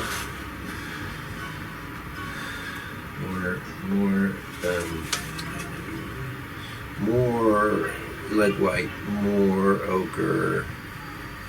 Going into that gray though. More medium. Nice.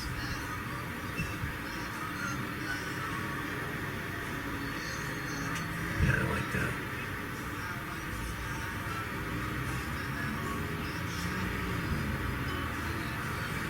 And here, definitely want to go a notch lighter and brighter. Not necessarily more chroma though. Kind of carry that in. You gotta have a part of your sky that's a little lighter. It's not really in the reference too much. It is. A little here is okay too.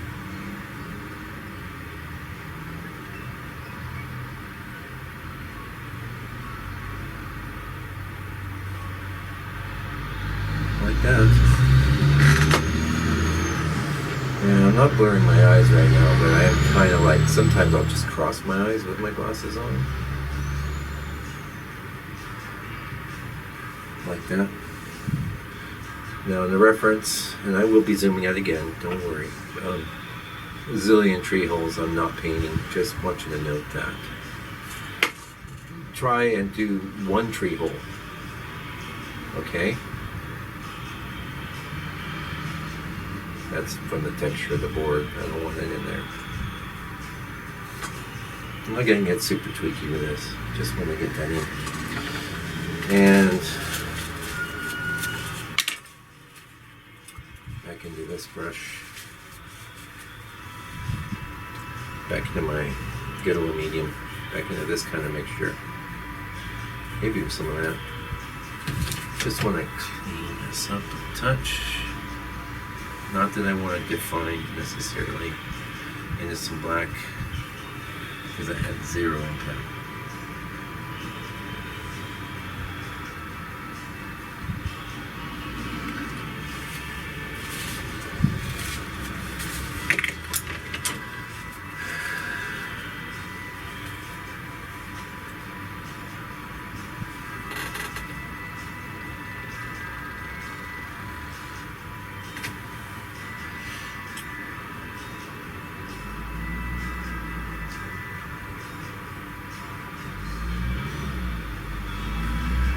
Applied.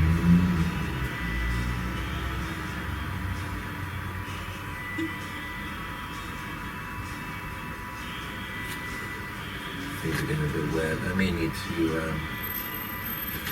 work on this when it's dry, but I try and finish it with this first color pass. I always do.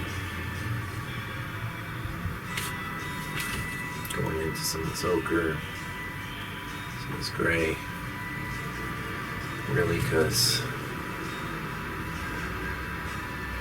got the highlights from the house.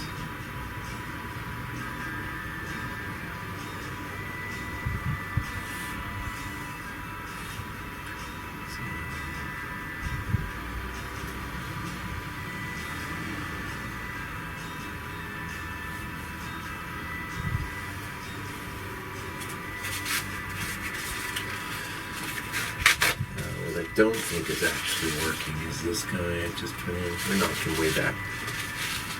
I think what could work there would be some light green instead of this sky color. We don't need a sky over there.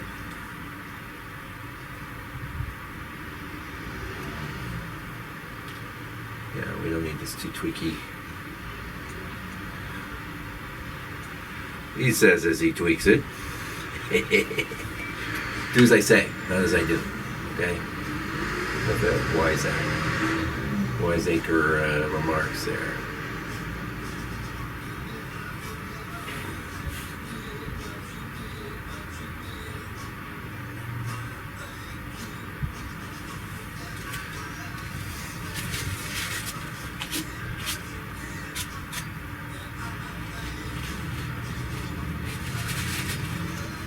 Notice how I work hard to get something cool and then I'll sacrifice it. Yeah, be willing to sacrifice the coolest strokes in the name of your picture. Always be aware how each little glint, each little mark of paint is catching the eye, and adjust accordingly. So there might be some passages that are super cool. I was like, there was other paint on my hand. That's okay. It's alright. I do not need to get real tweaky with this. Vague is good with tree lines against skies.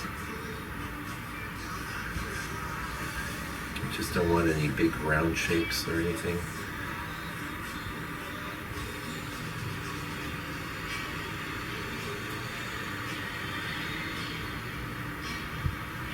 Yeah, it's been a while since I worked on texture. It's been a while since I worked on dark.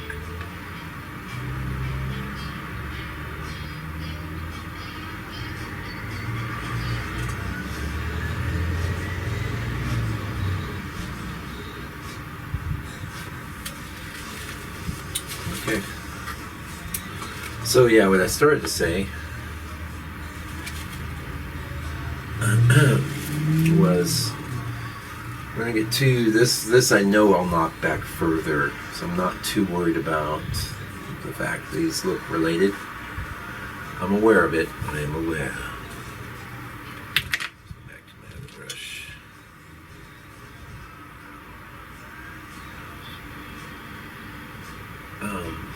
But what'll really knock that back will be a scumble. And the great thing about scumbles is like they sort of are like doing an impression of like real life, because there'll be haze in the environment. There'll be air. These are not. It's not a tree, but that is a tree hole. Just don't want that to be this big solid mass there. You got time to tweak that later. Sometimes I'll just set the stage for later, even things out, because later I don't want to be sitting there fixing up little bits that were not right. Okay, like that. Now we're going to get into the ground. We did some things back here. And like I said, I want some red with some green in it, so I got all this mixed. I'm thinking I'm going to mostly just use that. That's not dark enough. And to really get it where I want, I'm going to go with the crimson. It's counterintuitive. And black, much more. And then with a touch of phthalo.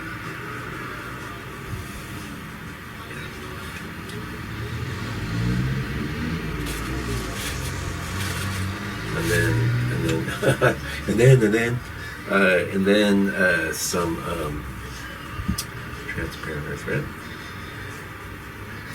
Now the top bit, we're going to actually have a nice light green here.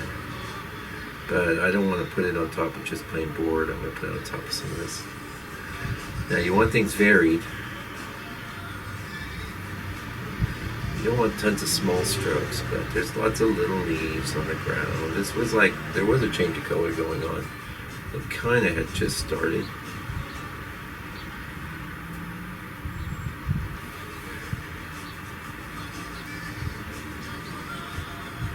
Keep your different patches of color. Keep them. Yeah, making that. You can see I don't even have to do that much to sell it. To sell you on it. Okay, and I'm gonna go into this mix now with some of that orange, which is subtle. Nice. Perfect. Although it's kind of that color, so crimson. Why not? You really, that's why I keep the crimson here. I really got to push something into red. Yeah. Almost like an opaque version of the board color. Also, there's all that texture, so I can use that to my advantage. One of the reasons I loved working on the texture boards is you create all this faux detail, and faux detail is perfect. It's right on. Okay, into the orange. And you see there's not much green about that at this juncture.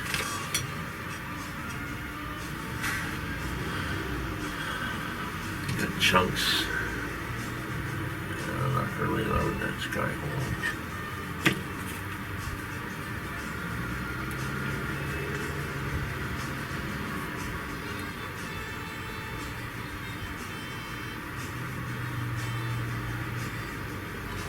Very good, but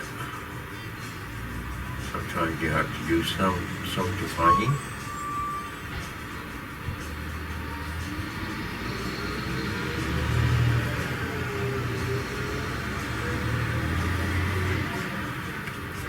That's not really better, is it?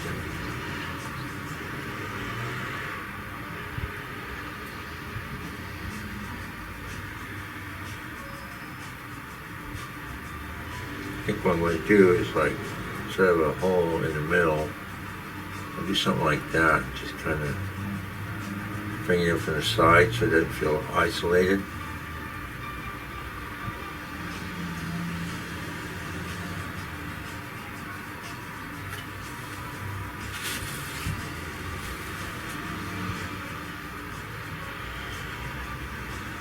Same deal here. River coming through, but kind of vague.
Now, I'm going to do this very carefully. I just want to make sure. Sometimes what will happen if you are in the process of making everything rough, you could lose the actual. Well, that's not dark enough at all. So I just want to come into a few spots. Make sure we have some consistency. Ooh, hey. Yeah, that's not a bad thing. And when the paint's dry, I might even do that with the light a bit, but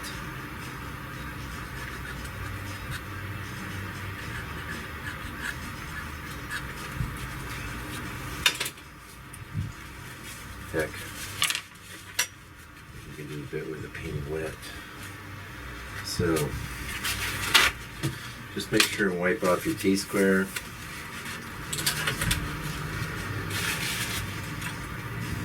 Into the medium. Into some of this, whatever. That's bothering me there. Probably bothering you too. Well, look at all that paint on my T-square. Thought I wiped it off.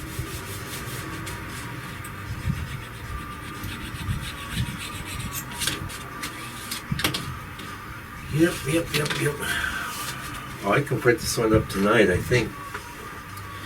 Maybe clamoring for a live video. That actually been very nice. You guys are welcoming me back. I did put up like a redo kind of thing, so don't get crazy. Some places are reinforced and straight.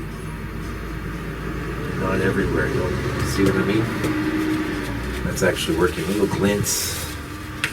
And then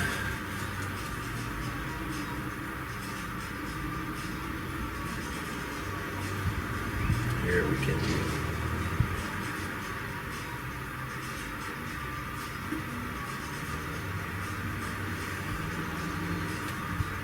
I lost that shit completely, which is okay. I'm really vague. But I want you to be able to see it's a building or something.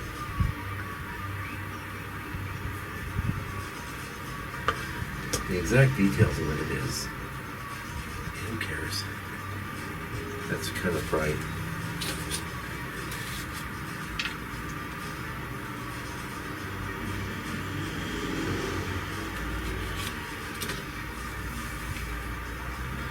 See, and I don't always try and do everything all at one time.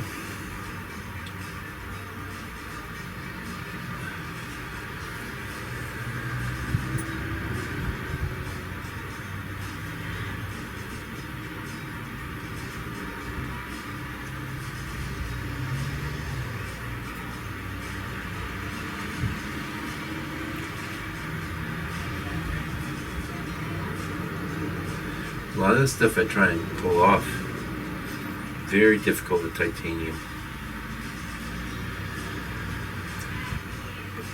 Some of the stuff I try and pull off, very difficult with just lead white, to be honest. Which I always am. I'm always very honest with you. It's evened out. I don't mind some splotchy.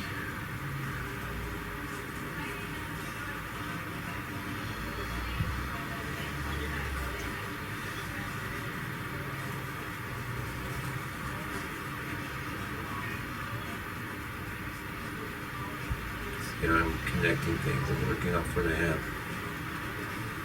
Not popping new ones in the middle. Kiss of death.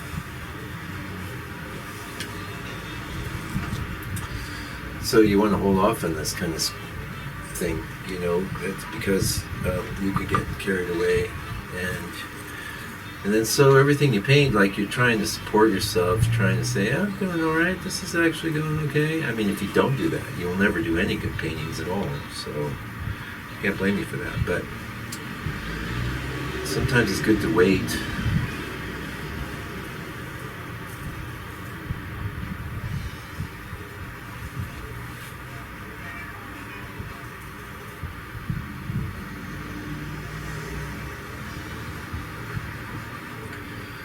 It.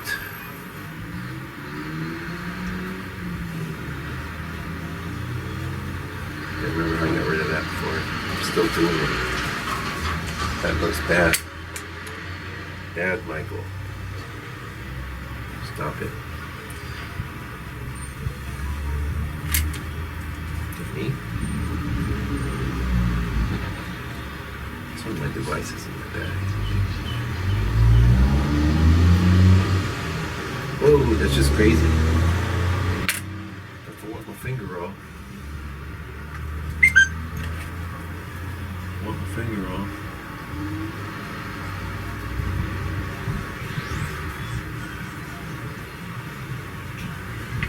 Alright, so we did get a little distracted from this, but I do want this kind of dark down here.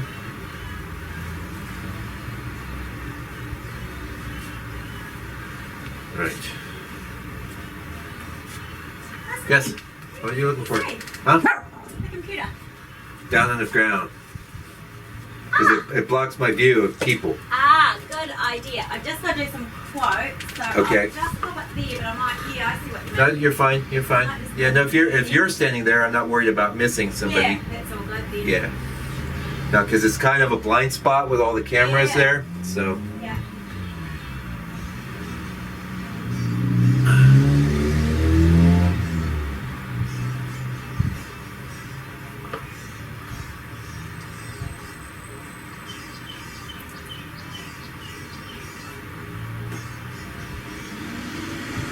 Yeah, instead of sky holes up here, the reference, it's just myriads of sky holes.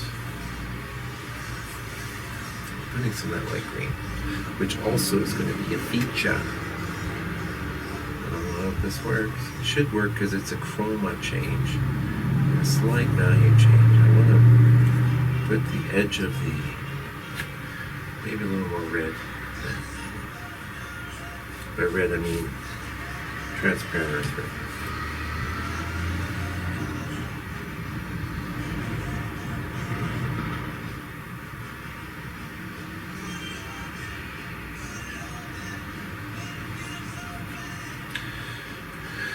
Umber.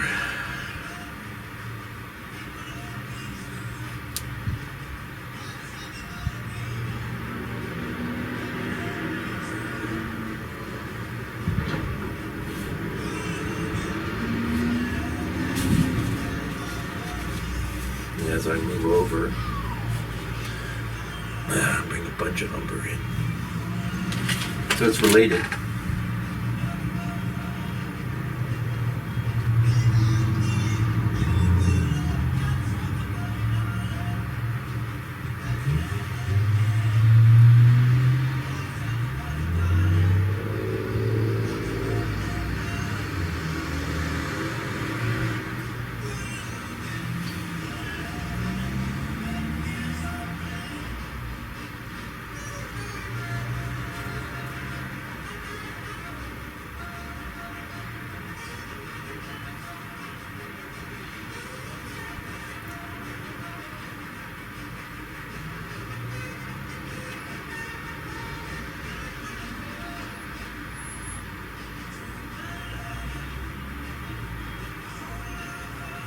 I think this one, I have all the other ones coming down in. I think I'm going to have the ground come over here.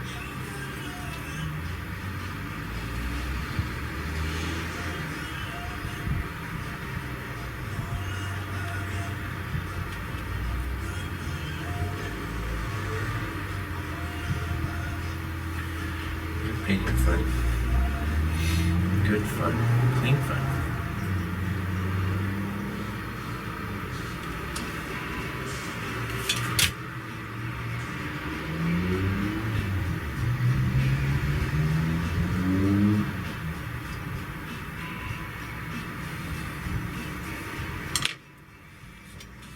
Got a lot of white in it.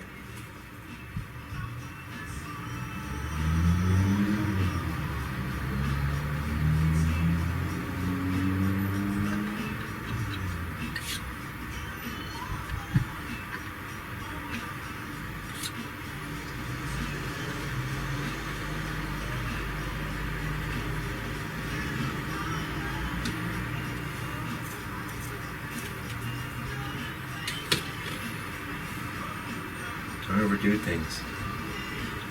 Leave it half done. Come back later.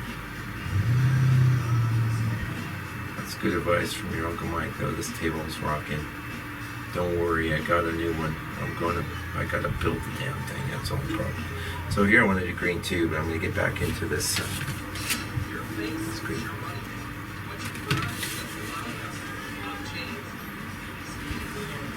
Alright, so someone's going to start using the computer here.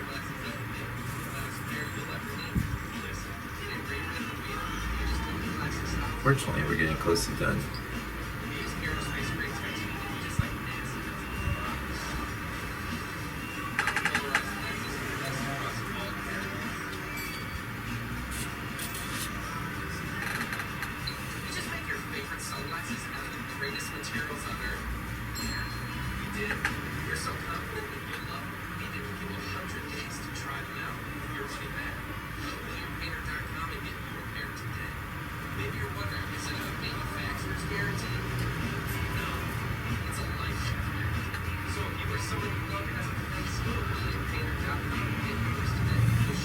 Hopefully you can't hear that stupid hat. I do not work here in isolation. Bunch of photo town. We're getting close anyway, so it doesn't really matter. You know, it might be a bad idea, but just a few dots of a bit more color. Could be better.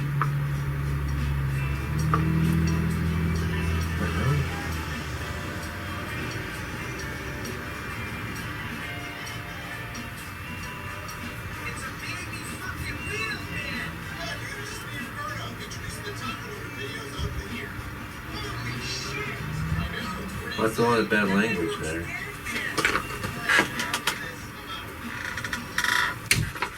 That's my future plan. Oh, it's nice and quiet.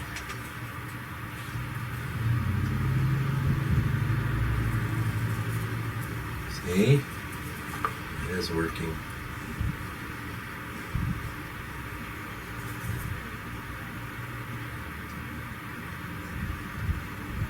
Don't think we got to do this house all at once.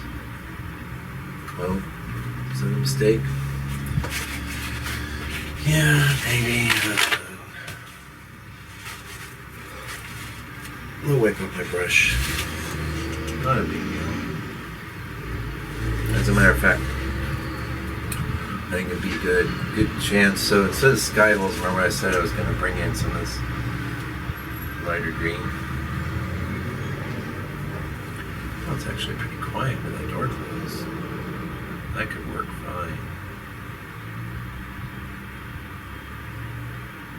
Nice and quiet.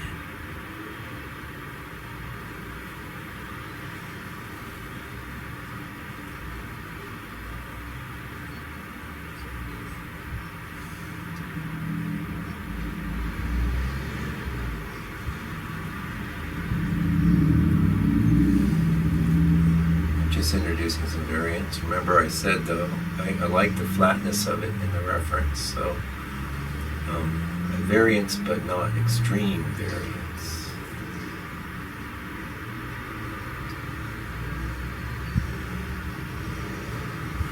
You don't have to do everything at once. You don't want to do everything at once. You want to connect things.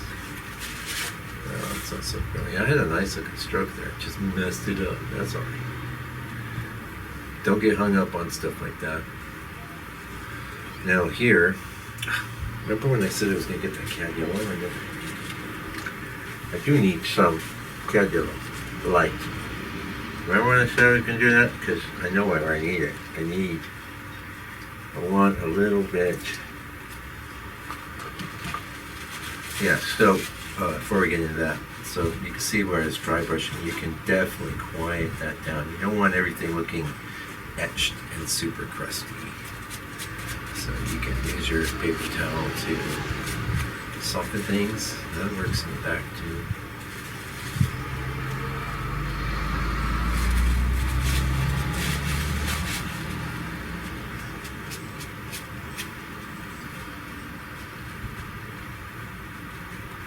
Blend, soften. No crusty details everywhere. Now here, cat yellow. Whoa, it's crazy. It's so bright. I need a little point of like some extra pizzazz. Let's put it here. I gotta be careful though, because value-wise, it's kind of like the background.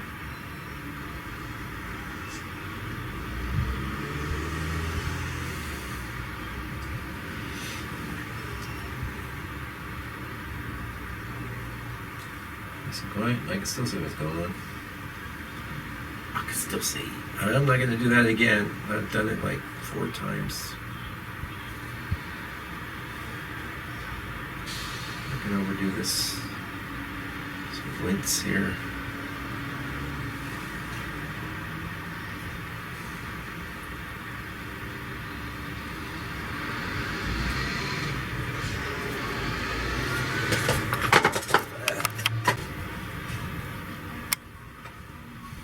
We'll call it a day. I like that. I see a lot of things I want to do to it, but that's okay because we're going to do a second pass. So, yeah, you guys see me doing the picking. I do the picking. Mostly just getting rid of little blobs of things that catch my eye. It's a form of smoothing. In this case, some things we can't get because the painting was dry.